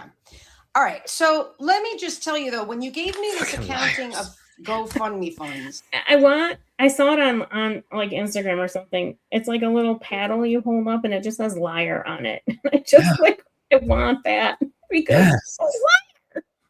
It was Ron. Again, because he responded when she said hello. Okay. I do want to note, according to your own accounting, only $243,000 of the over $132,000 of GoFundMe funds was used to pay medical copays, according to your accounting, correct? Wait, you said 243,000? No, 200. But I'm looking at your accounting, and I think you need to look at your accounting with me so that we're on the same page here. And if you can't do that, then I'm going to have you come in for a full deposition, and I'll use these as exhibits and have them in front of you. I'm giving you the opportunity now to avoid that. If you could pull up your own accounting that you sent me. I'm gonna have to go get my computer and sign in and everything. All right, then we'll get. Sign into what? Like That's what I was wondering. I'm like, your computer, like my face signs me in, and I have like a Surface from 2020. and I mean mine has like a little 4-digit code I type in every time, but it's not, I don't call it signing in. It's just okay. The real reason is Laura is using the computer to do some shit on the side, and so she can't obviously do two things at once. Yep, 100%. We will do that. Okay, why don't you just explain to me again? This was all stuff that was before this was 8 months before we even filed for Chapter 13. So I'm a little unclear as to why, except for the smear campaign that was been hounding on this. I'm unclear as to why. Chapter 11. All right, somebody needs to mute their phone and please repeat. It's very annoying for the people that are on here. If you want to be a part of this, you need to mute your phone. Say that again, Miss Owens, because I didn't hear you. No, I was saying I just am unclear as to what this was 8 months before we filed for Chapter 13. This was an attempt to avoid having to file for bankruptcy. And I'm just unclear as to what it has to do with the Chapter 11. I'm just seriously, I'm just asking, excepting for the fact that that this online smear campaign has been hounding this and trying to, well, they've tried to hound every aspect of our lives. So, I didn't file your bankruptcy. I didn't claim pregnancy with twins. I respect Jennifer so much for not taking the bait and just being like, "This is on you." But right. especially because Jennifer has the bank statements. Right. She knows every dollar they spent. I didn't spend, I don't want to spoil, I didn't spend all that money out of their accounts over 18 months. I'll take some, but I didn't spend any. Right. So, like, and yeah, we didn't try. We did on every aspect, right? Like, it just so happened that every aspect of your life involved a legality. Right. That was easily traceable. Easily. Sorry, not my fault. Okay. I just don't know what it has to do with Chapter 11. I understand. Because it was Right. a year and a half before Chapter 11. I understand that you'd like to think it's not relevant, but it is, and I don't have time, and it's not appropriate really for me to kind of advise you on the relevance, the legal relevance of determining the disposition of the GoFundMe funds.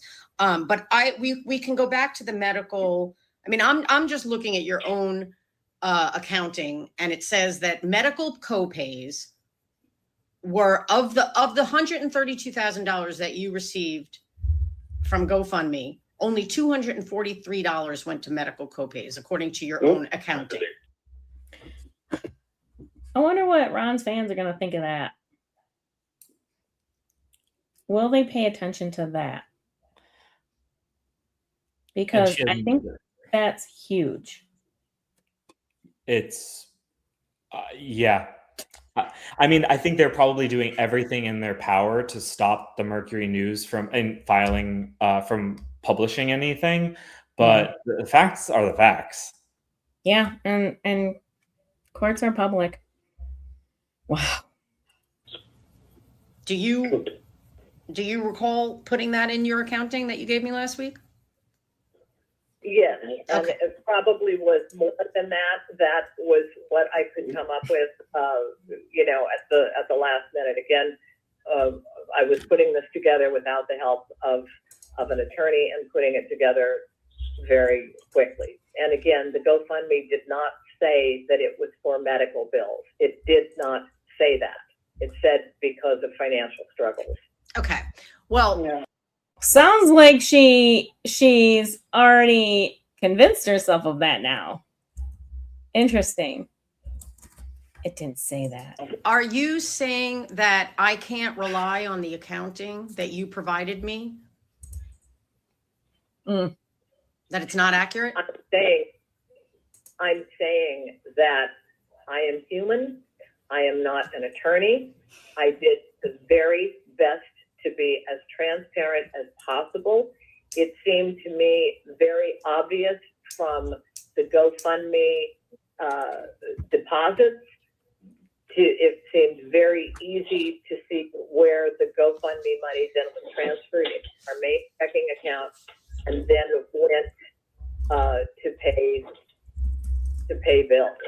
Okay. And that it was exhausted in the first couple of months. I think the issue has been that people are thinking that somehow there was money left over from GoFundMe that we're hiding. And it seems to me very transparent that the money went to pay bills, again, because as it had been said in the GoFundMe,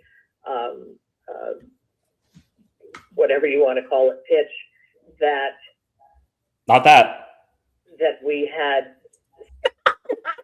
Don't call it that. Don't call it that. I had the same thought when she said it on the live call. I was like, whoa, that's not a good choice of words. You could call it what it is, which is grift, but no, don't call it that. Serious financial struggles. Okay. And it did not say if for medical bills or medical copays. I said I understand that. Medical challenges, many of them. Okay. But wouldn't you agree though that by mentioning all of Mr. Owens' medical ailments, the implication was that it was going to be the money was needed to help fund health and medical expenses? Would you agree with that? Yes or no? No, Okay. no. Okay, that's fine. That's enough. You don't need to explain. You don't need to explain. It was a simple yes or no question. So you don't agree. I feel the same way when Jan's talking. That's enough. Make it stop.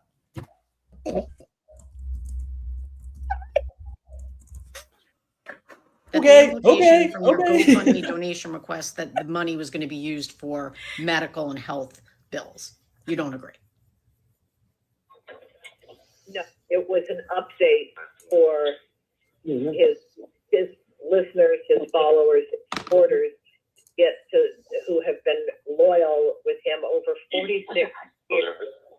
Hold on, Miss Owens. Miss Owens, I'm going to have everybody on the phone right now who's on here check their phone and make sure it's on mute. This is a recurring problem, and I'm not sure. I might have to stop the meeting and have this and ask that we do this meeting not in a public forum, because this is interrupting whoever is on the line. I know we have a lot of people on the line, but if you are not Mr. Owens or Miss Naylor, your phone must be muted. Laura. That was definitely her voice again. Yeah. I am not going to keep doing this. I understand that there's public interest in this hearing, but you cannot have your phone. Laura says 45, Jan says 46, and then Ron corrects all of them and says 47. Oh, I missed that. I can hear it with my ears, guys. Come on. I totally missed that. Oops. Hold on. Not on mute. You are interrupting this hearing, this proceeding. So please, everybody who's on this phone call right now, check your phones and make sure that it's on mute, please. Okay, we're going to have to, if this happens a couple of more times, then I'm going to continue this, and I'm going to ask that instead you have you come in and we'll do a 2004 examination, and that will be private. I cannot keep dealing with these interruptions through people failing to keep their phones muted. Okay, so let me just ask you, and to be clear, you would agree that payments to a Macy's credit card would not in any way alleviate Mr. Owens' medical struggles, right? You would admit that pretty obvious fact, right? Yes. Okay.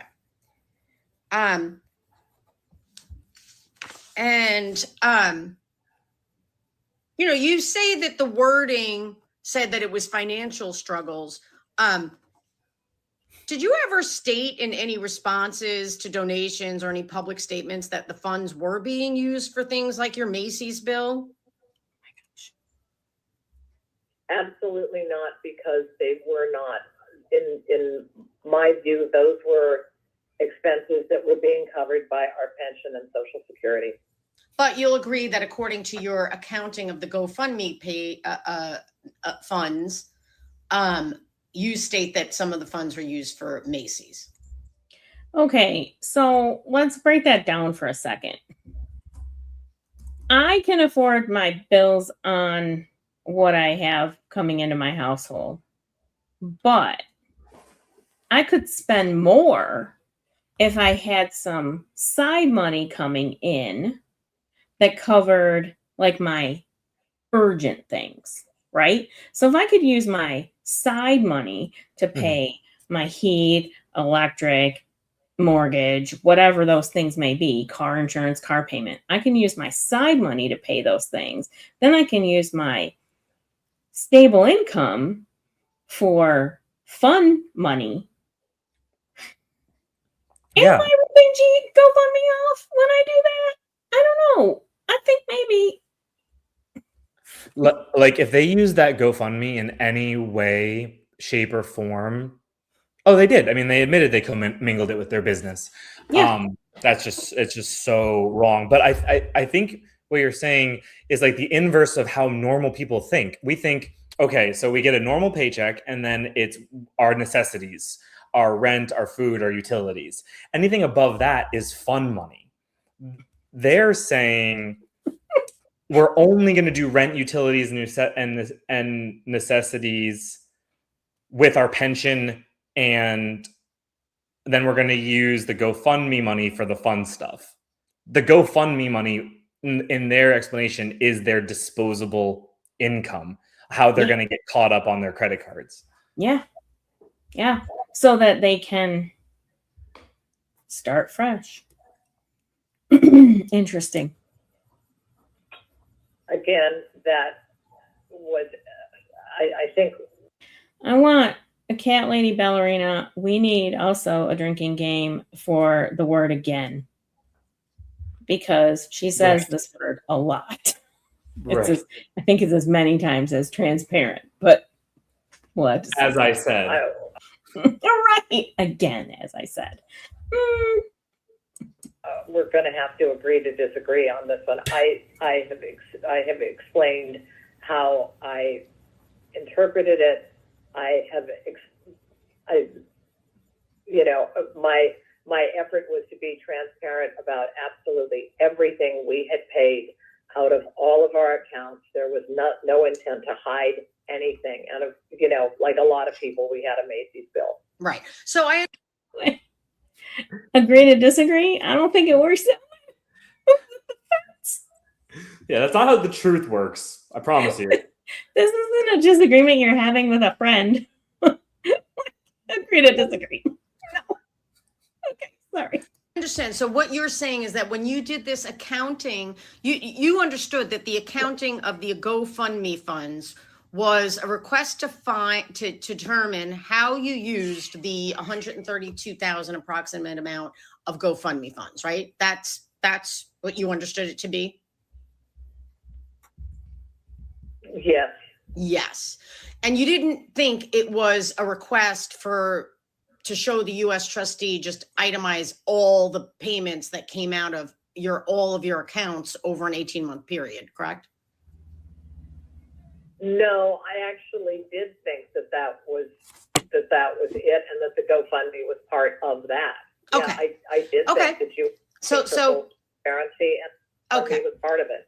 So you're saying that you believed that when you were told by the judge is the one that ordered you to provide this accounting of the GoFundMe funds. Isn't that correct? Correct. And now if I submit this accounting that you provided to me and I say, Judge, this was the accounting that was provided to me by the debtors, are you going to deny that what you put in here was an itemization of how you used the $132,000 of GoFundMe funds? Will you deny that? I am not attempting to deny anything. I'm trying to be very transparent. Again, we had other funds that came into our main. You don't have to repeat yourself. I'm going to stop you. I'm going to stop you because we are going to be here for hours and hours if you keep repeating yourself, because you're just not answering my question. I'm going to ask one more thing about this. You said that you believe that the accounting of the GoFundMe funds was intended to give the U.S. trustee an itemization of all of the disbursements out of all of your accounts over the 18-month period. Is that what you're saying? My understanding. I'm asking you, is that what you're saying? Is that what you're saying? Yes or no? Can you phrase that again? Sure. A few moments ago. Well, actually, why don't you just tell me in your own words, what did you believe that when the court ordered you to provide the U.S. trustee with an accounting of the GoFundMe funds, what in your mind did you think you were required to produce to the U.S. trustee? My understanding, my interpretation was not that the court just wanted the GoFundMe. My interpretation of that was that they wanted everything. And so that's why I attempted to give everything, and why I told the judge, whenever it was when we had the status conference, when I said that we had turned over voluminous statements, because I wanted to be very transparent. I didn't want to hide anything. And I did not think that the judge was specifically just asking for GoFundMe. I thought she was asking really for everything and to be transparent on everything. So that was what I wanted to do. Well, then I'm going to. Okay. Forget the fact that every hearing has been posted on YouTube. The audio can be you can listen to it. Oh, yeah. She also has access to the docket where she could just play the audio file right out of the docket. Like, she could have gone back. She could have looked at the minutes. She could, it's in all caps bold what you are supposed to do. Just the minute entry alone would have told you what the judge was looking for. I can interpret what she's trying to get at here, but I will not, because it will help her. All I can say is that what she has said here has gotten her in a lot more hot water than if she just never said anything. She thought that was going to be I did think this stupid thing that doesn't make any sense was going to be like her get out of jail free card, and it was the opposite. Yep. Because she doubles down. Take a break. I want you to go get the accounting of GoFundMe funds that you sent me. I'd like to do that because I need to understand. That's what you're saying. So according to what you're saying, what you provided me was an itemization of all disbursements out of all 8 bank accounts over an 18-month period. Is that what you're suggesting to me? I'm saying we gave you the bank statements. We gave everything that we thought would be, an issue, everything that you might want to see. And as I say, what I had done when I had initially looked at the transfers from my husband's account that the GoFundMe money had gone into our main account, I thought it was very clear as to what had come in and what had gone out, and that it was basically exhausted after the first couple of months. So that was my interpretation. And as I say, we can look at the GoFundMe. I stand by what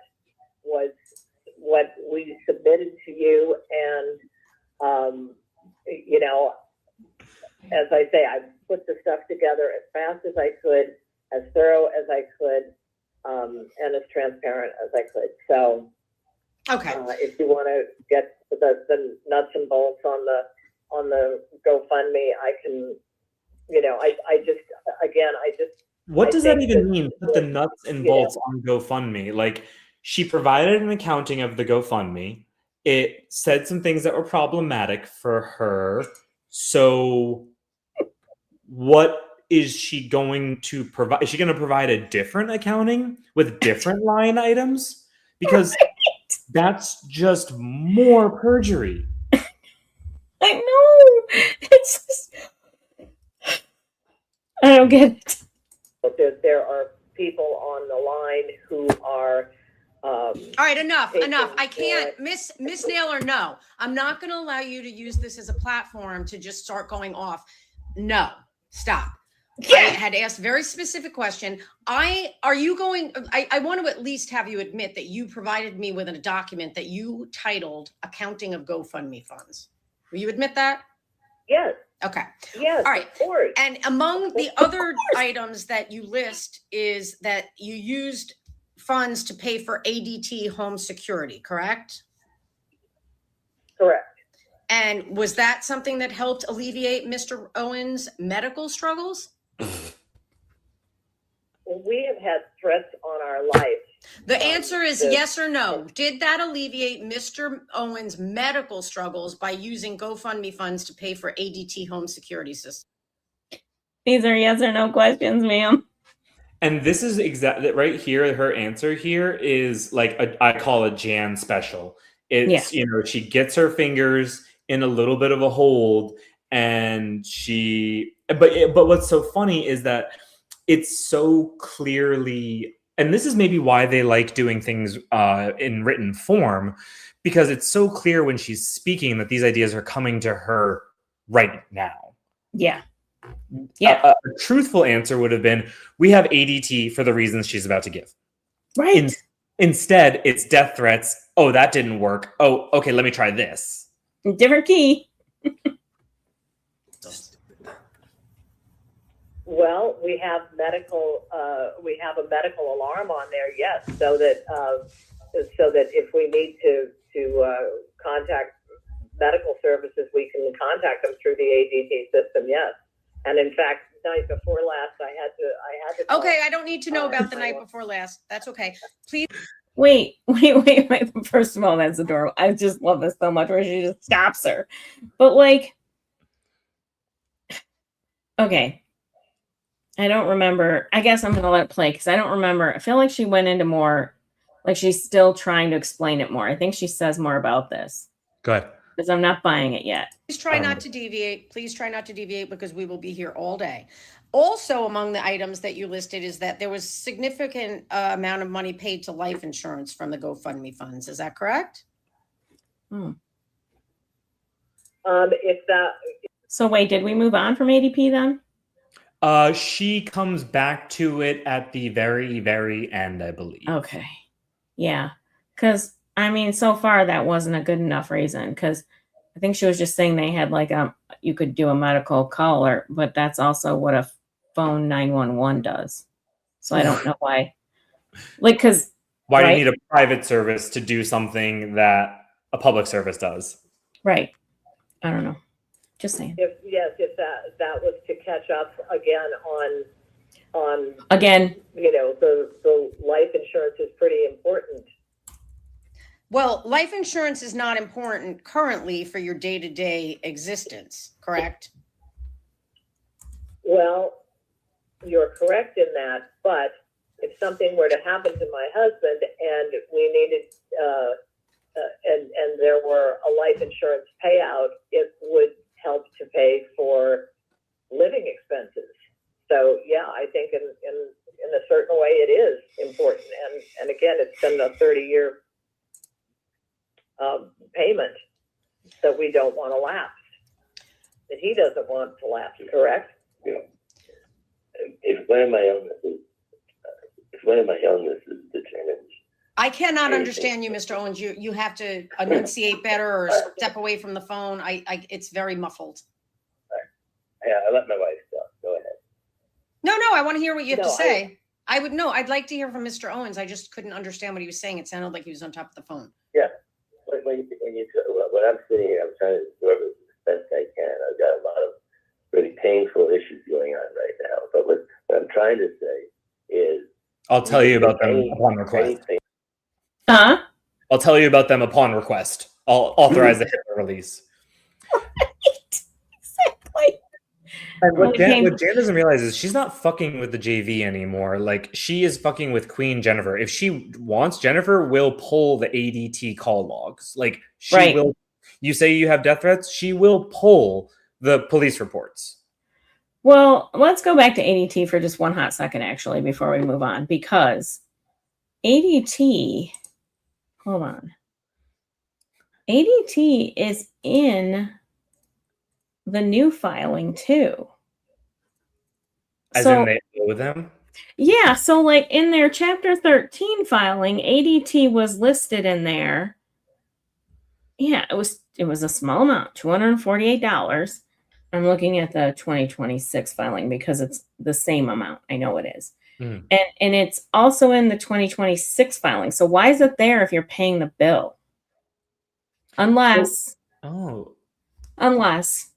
ADP works like a utility does, where if you can file on 1 month or 2 months worth, like whatever your back due is, you can file on that and they close that account and open a new one for you. And then you start fresh. Like when you file bankruptcy, that's what they do for utilities. So that's the only thing I can think of, but maybe ADT doesn't add it back in after your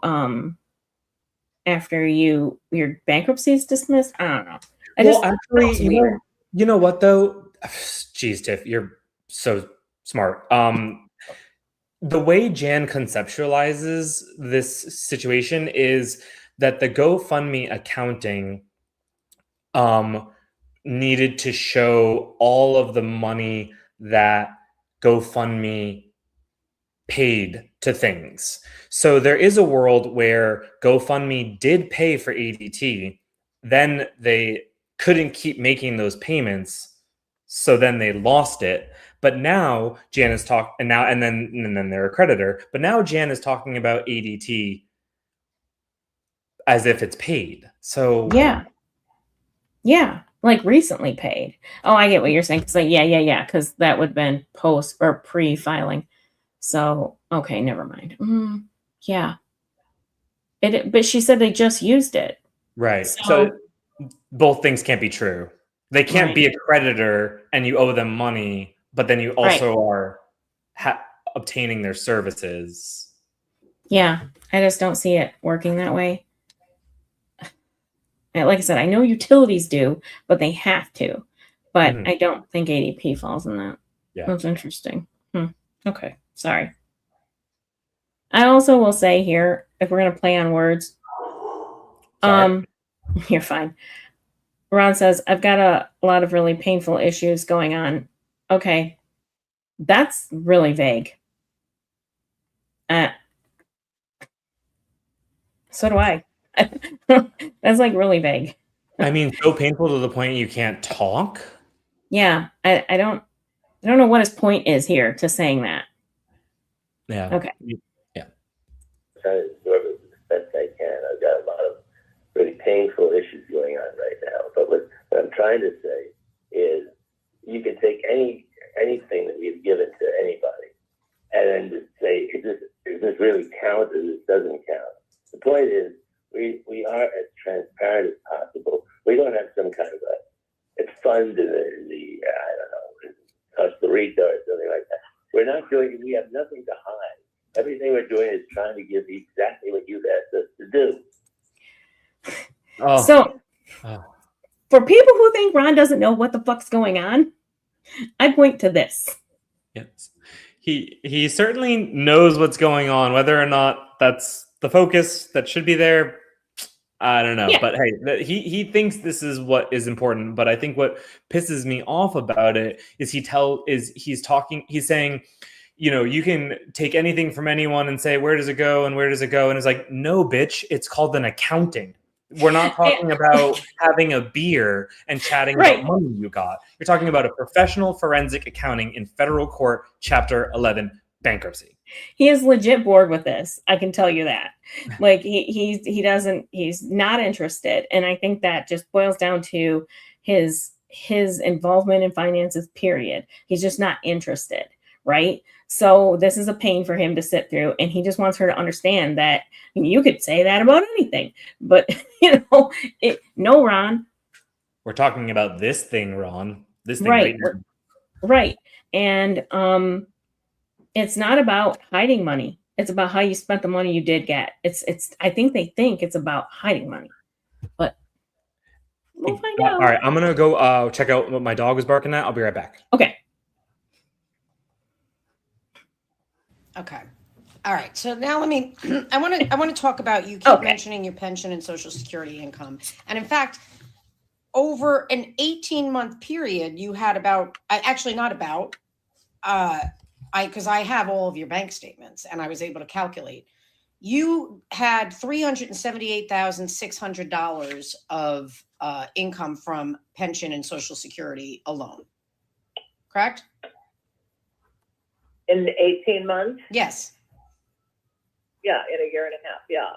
Okay. Yeah. And you're saying those funds were not sufficient to cover your regular living expenses.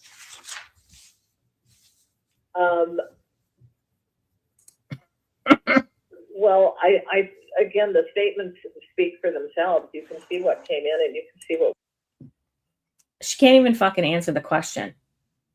She can't even answer the question. Like, went out. Well, I'm asking you, you at the time that you were collecting in an 18-month period, you had income from Social Security and pension of over $21,000 per month at the time that you asked for GoFundMe funds. And you're telling me that even though you had over $21,000 per month in combined income, which was guaranteed income from pension and Social Security, you still needed to ask for GoFundMe funds? because at that point we had had a lot of expenses that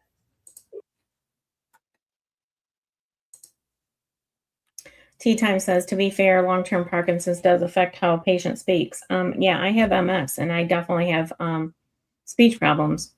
Y'all have witnessed them sometimes. So the thing about that is, and this is why, again, I say that I think Ron totally understands what's happening right now. You can be sick, you can have mobility issues.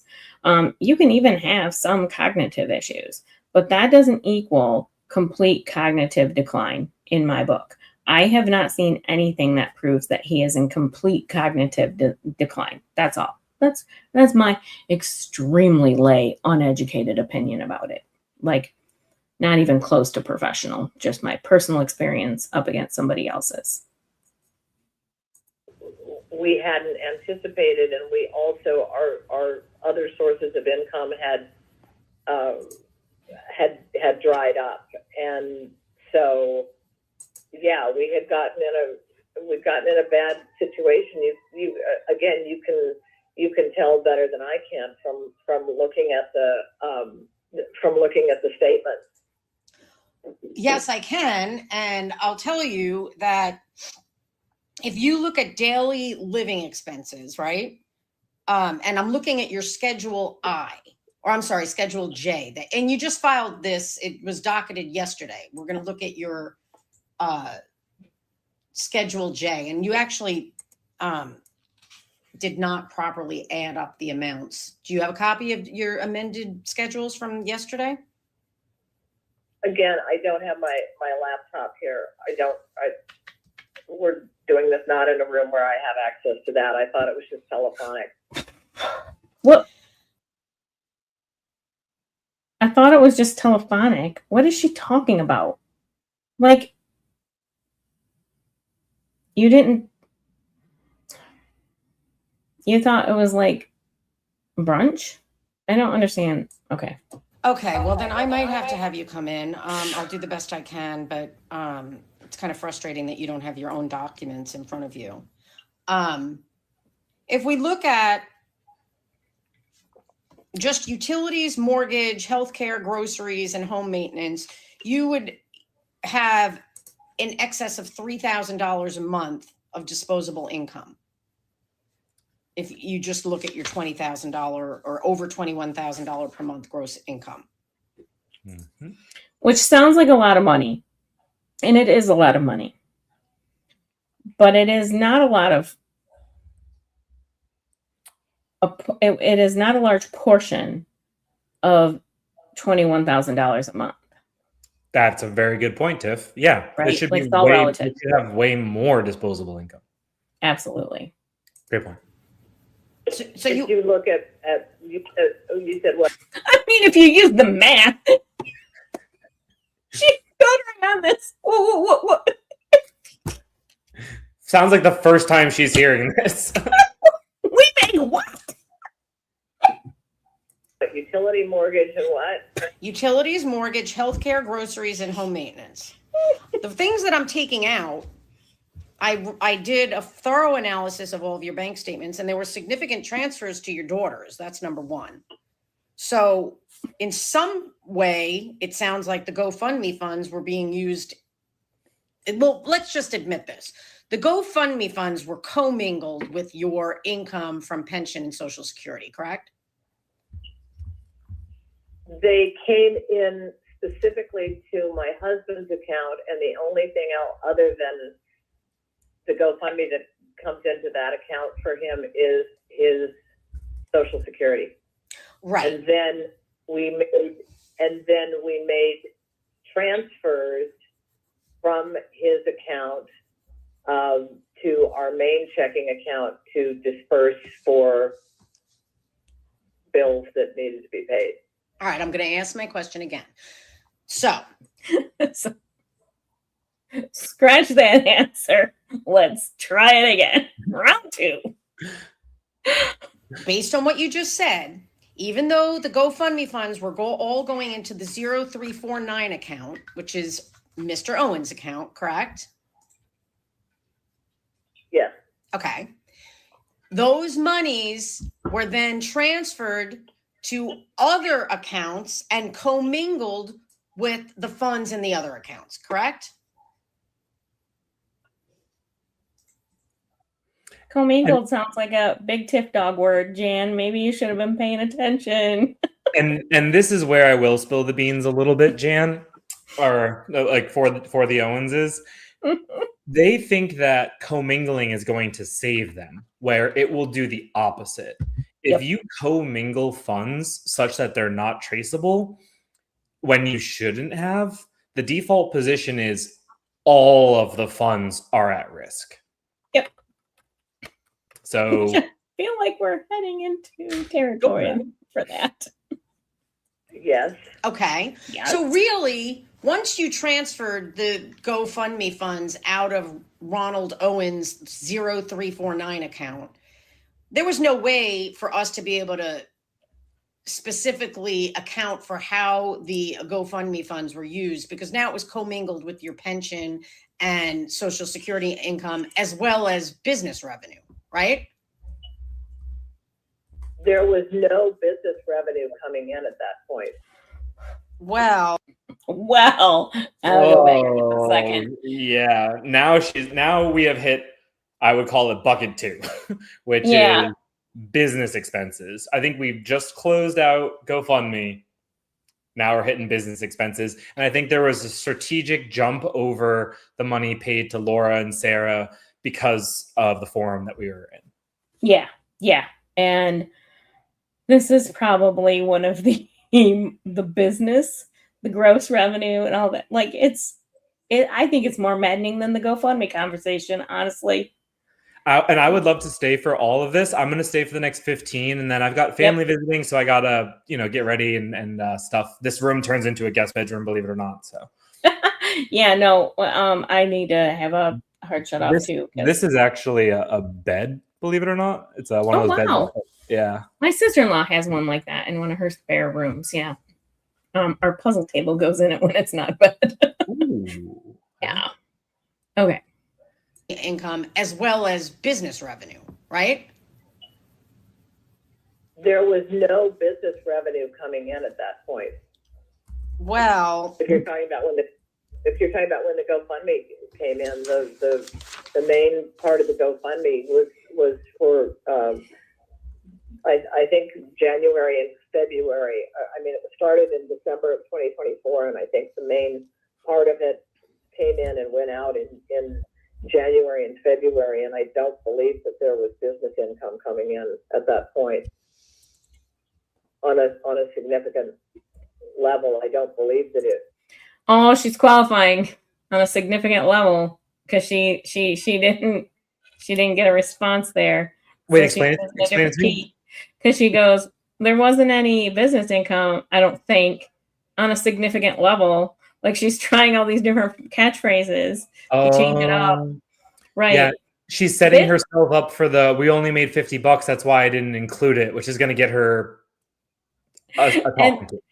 I think this is especially a situation where Queen Jennifer is acting in the same way a parent would when they're questioning their teenager and they're asking a question that they already know the answer to see how they're going to answer the question. I don't know.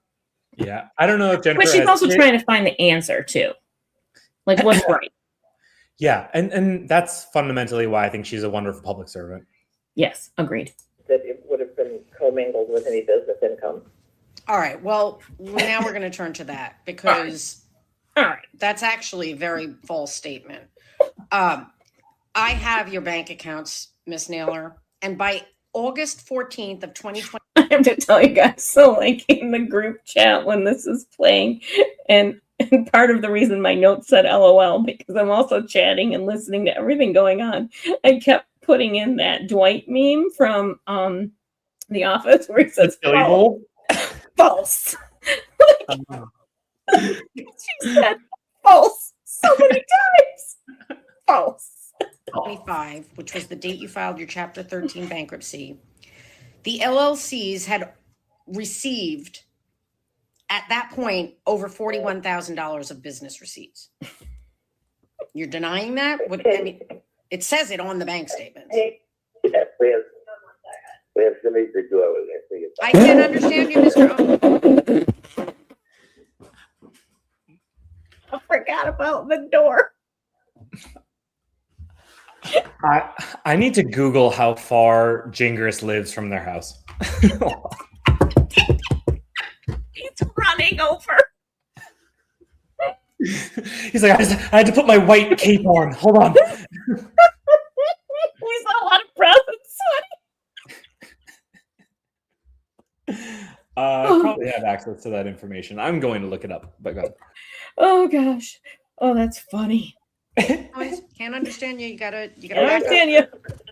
The bell rang, and we had somebody at the door. We've taken care of the problem. So it's back to Jan. Okay, I'm sorry. So you said that I have done an audit of your bank statements, all 8 of them. It's thousand. It's like, you gave me like what, 8 accounts for 18 months. Each of them is about 400 pages. So I don't know the math on that, but I think it's over 3,000 pages of documents. You filed your bankruptcy, your Chapter 13 bankruptcy on August 14th, 2025, correct? correct.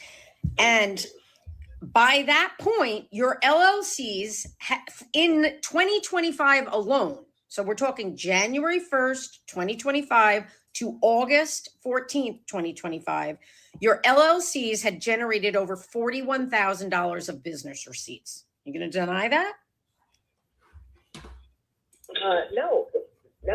Okay. So you just said, With you just said a few moments ago, you said, oh, at that time the businesses weren't making money. So do you want to change your answer to that?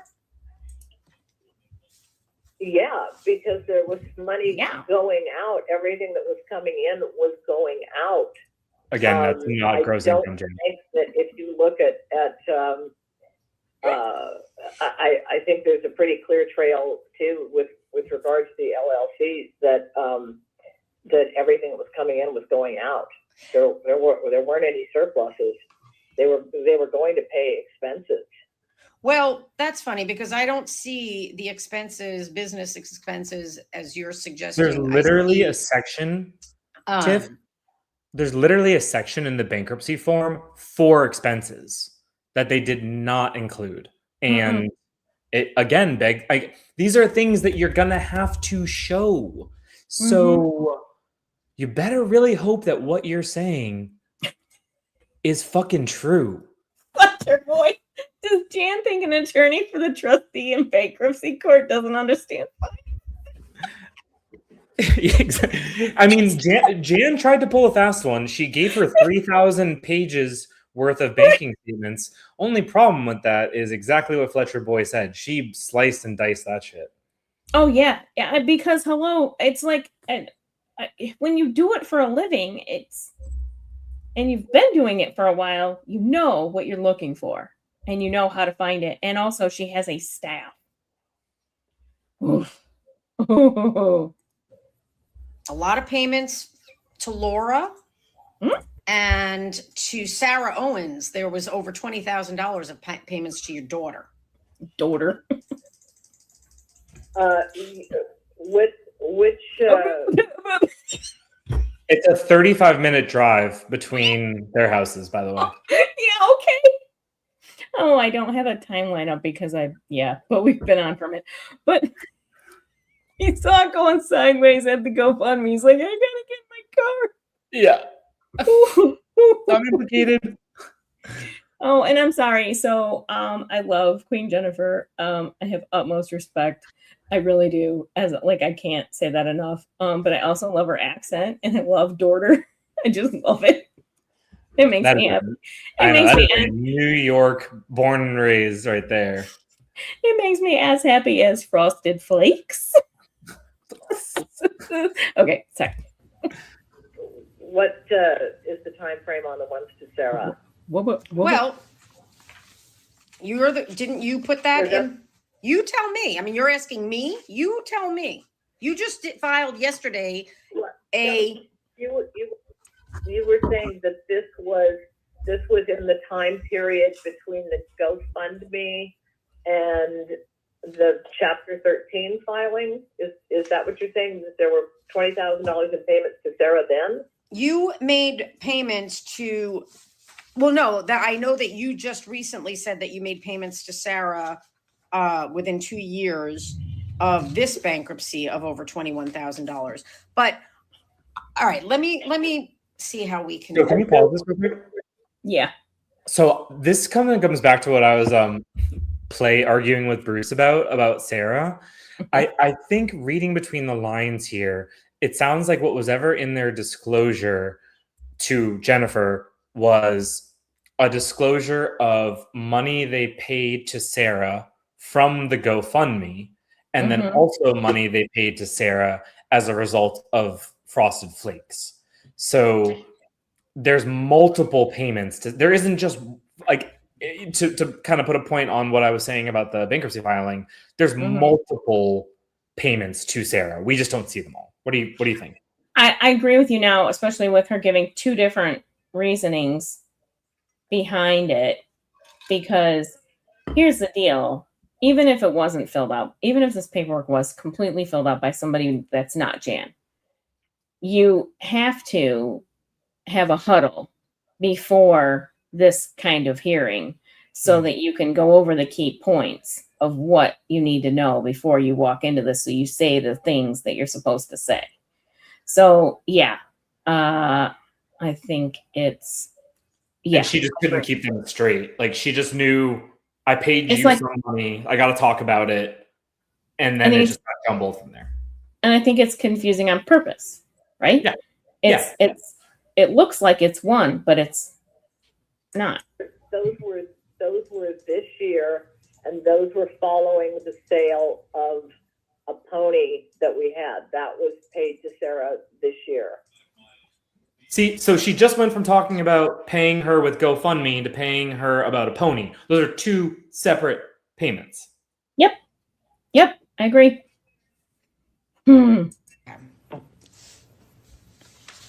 All right. Well,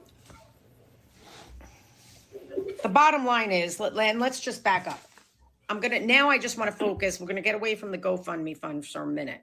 When you filed your Chapter 13 bankruptcy case, at that point, you had your LLCs, based on the bank statements, had over $41,000 of business income, correct? For what time period? From January 1st, 2025 to August 14th, 2025. Okay. Is that correct? Yeah. I don't have the figures here, but I'm obviously going with what you're. I read their filing once. The day before they filed the day before this hearing. I read it once, and I could tell you the numbers on that document. And they're not my numbers. I mean, she's just in the blender so hard here right now that I think that she's just panicking. But yeah, I agree. I was able to same. Yeah. You're saying for that time period from. You admit in your amendment that you just filed that for the calendar year 2025, you put in your amended schedules filed yesterday that there were $81,059 worth of business revenue, gross income, in the calendar year 2025. That's what you have on your amended schedule. Then you're standing by that, correct? Okay, in all of 2025, 81,000. I'm reading from your amended schedules. This is your statement that Filed you signed under oath. Right. Like, and okay, fine. It was signed a few days before that, but for real? Like, come on. Who just forgets about 81 G's? Well, I mean, if you're not showing it on your taxes. Right. Okay. Well, we're about to get to So that. I looked at the bank statements and I calculated the amount of income or revenue that had been generated before you filed the Chapter 13 case, which was on August 14th, 2025. And it was roughly $41,000. Do you have any reason to dispute that? Not at all. Okay. But Not at all. yet, Whatever is true. okay. But yet, when you filed the Chapter 13 case, you completely failed to disclose any of that business income on your statement of financial affairs that you signed under oath, correct? I believe that the thinking on that was that we didn't have. Okay. I might have to stop here because there's like no good spot because she jumps in so many times. But this, like, I'll go back when I start the next one. But I believe the thinking on that is kind of like it's the theme. Jan's, I believe the thinking on that was. Yes. I believe we understood it this way or that way. Like I that was the interpreted. understanding. Yes. The way I'm just trying to be transparent, man. And one thing I want to point out, because Kimbo made a good point here, said, I'm confused. If Sarah is paying the mortgage, Yeah, the I saw mortgage that. isn't paid, but Jan pays Sarah back. So this is not how it should work, but essentially Sarah is a debtor. She is responsible for that debt. So if Jan can't pay, Sarah has to pay. And so the situation was such that Jan couldn't pay, so Sarah paid. And that's how it works. It's usually supposed to end there. However, because this family can't get out of its own way, she then admits, yes, because Sarah paid, because we couldn't, I then paid Sarah back for the payment that she made, which logically in an everyday situation makes sense. But when you have what's called joint and several liability, so both of you are responsible for the payment, paying someone back to pay something that they were already obligated to pay back is, in law, we'd call it unjust enrichment, but here we would really just kind of call it double payment. Right. And she, like, the way she answers in one of the schedules, she's doing exactly that. Like, she's saying she paid a debt to benefit an insider, but really no, that was your debt as well because you were a co-signer and it's joint and several, like you said. So yeah, Sarah is on the first mortgage too. She's on both. It's insane to me that they kept paying on the HELOC long after they stopped paying on the first mortgage. Like, that's just absolutely insane to me. That makes no sense to me in any way, shape, or form. And why doesn't it? Because a second mortgage, especially an underwater second mortgage, is never going to foreclose on its lien because it would have to take the property subject to the first mortgage. So if I'm the second mortgage lender and I'm owed $200,000 on a house that's worth $1.5 million, but the first mortgage company is owed $1.7 million at this point, right? Yeah. I'm already not getting my money back, even if it goes into foreclosure on the first mortgage. But if I try buying it out, I've got to pay off the first mortgage in order to just get my position back in the property. And then sell it. And I'm already out of the gate underwater. So it doesn't make sense. It doesn't technically, but by almost default, it becomes an unsecured loan because nothing is securing it really. Well, then I think the answer is, like most things here with them, it was just basically lighting money on fire, thinking it was going to help. Well, because I feel, and at least based on the one claim, we can tell that they probably withdrew that HELOC, the whole thing, immediately, right? Or within a month or two. Yeah. They didn't slowly draw on it because it was a brand new mortgage. And it was principal or interest only for the first 5 years. That loan is that kind of loan. So, like, there's no benefit to paying it. There's absolutely no benefit to paying it.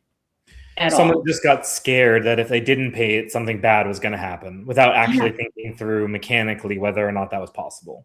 Right. Like, I would tell my second mortgage company to fuck off before I would pay them ahead of my first mortgage company because the first mortgage company is the one's coming for your house.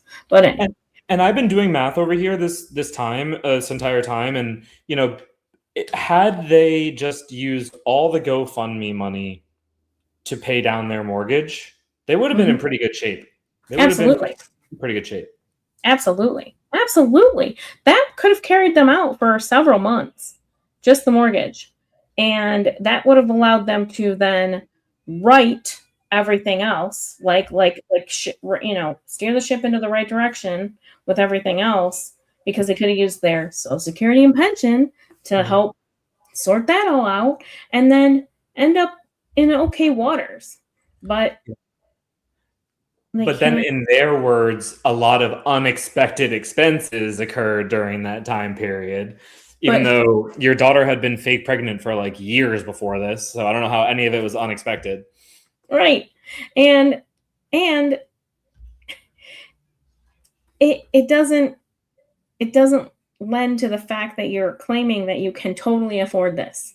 If they would just give you a modification, you could totally afford it. Like, let's pretend the mortgage company did give you a modification that wipes out all your delinquent debt, and they just put you back on track with what you borrowed.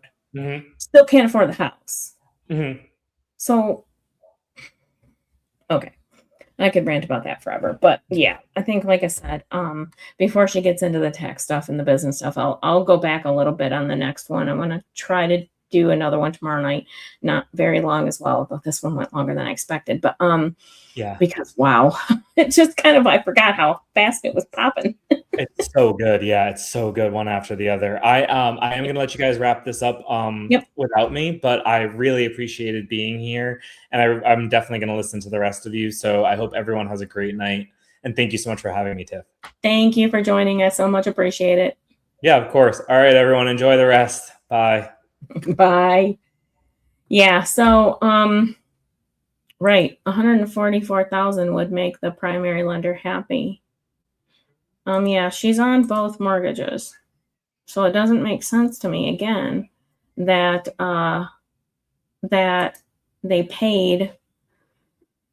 Okay, anyway, I could say the same thing over and over and over again, and I just want to with these people because I want it to stick, but it's not going to stick. So it just, yeah, they don't seem to understand finances, or they don't care. Like, I don't know. I don't know. But anyway, yeah, Patrick is a huge help because we like bounce things off of each other, and I'm like, oh, I didn't think of that.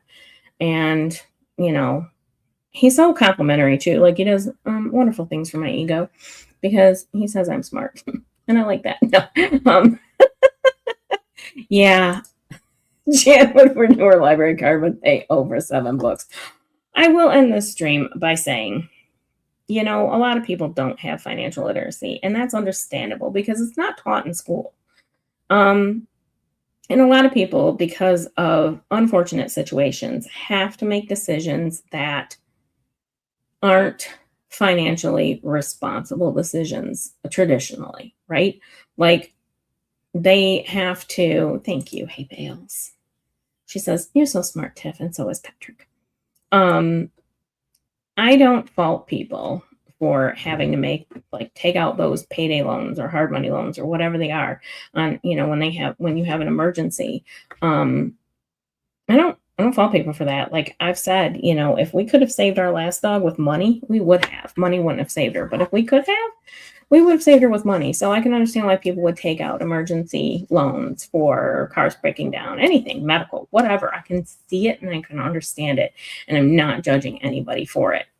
Mostly anybody for it. I'm absolutely judging these selfish, entitled, non-library card carrying motherfuckers because they are privileged, and it's disgusting to see the resources that are absorbed by people who don't need them. Okay? I'm not talking about general things. They don't need some very basic things that they are taking advantage of, and it's gross. And it's also not their fault. It's everybody else's fault. And it's defrauding people, in my opinion. Yes, I don't disagree with that.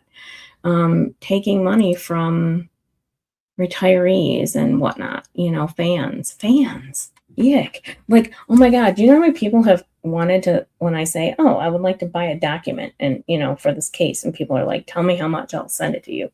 And I want to say yes, and I just can't. Like, at some point I'll have to start making money doing this, but like, I don't want to, because I don't want people giving me their hard-earned money. It feels weird.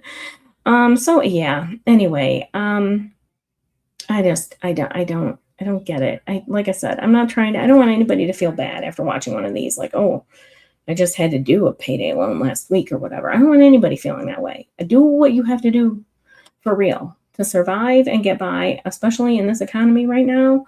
Like, do what you have to do. But, at the same time, we're not going to, pony shows and flying off to San Diego every other week and paying our daughter $20,000 back. Some people's incomes. Okay.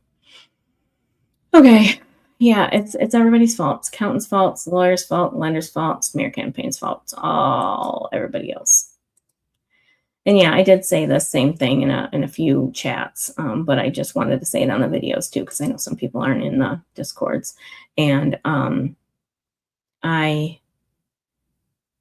just want people to know that I'm judging this particular set of assholes, but I'm definitely not judging anybody for what they have to do in an emergency, because yeah.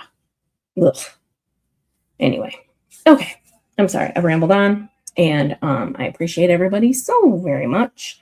And I'll try to be back tomorrow, maybe mid-afternoon. I gotta see what Bacon's doing, actually. Maybe we can go over some of this together. I don't know, but I would like to, I like having a partner on, because it feels weird talking to everybody like this. I don't know why, but yeah. Oh, I can, hold on. I think I can redirect to echoes, maybe. Hold on. Ah, good point. Hold on, guys.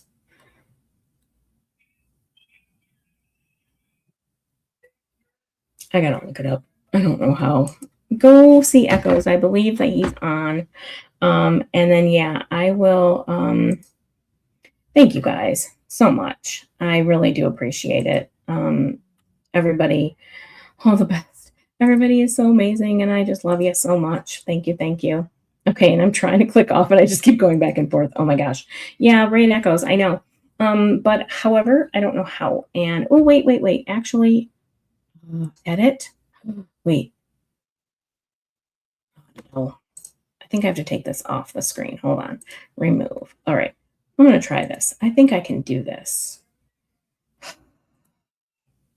Nope. That's layouts. General. Okay. You know what? Here's what I'll do. Hold on a moment.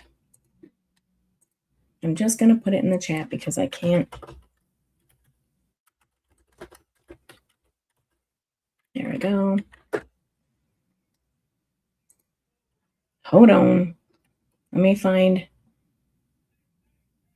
his live. Oops.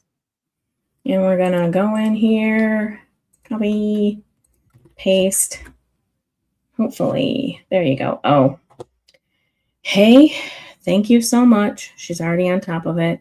Well, I spent 15 minutes trying to find the redirect. Please go watch Echoes, go over this. And Hellville's there too. Oh, and Jeep Daddy. Oh, yeah. Everybody needs to get over there and watch. And I appreciate you all. Thank you so very much. Get a library card. Thank you. Let's say thank you. Okay, bye. Oh, I gotta hit this like a button. Oh my god. Hello. Don't be sorry.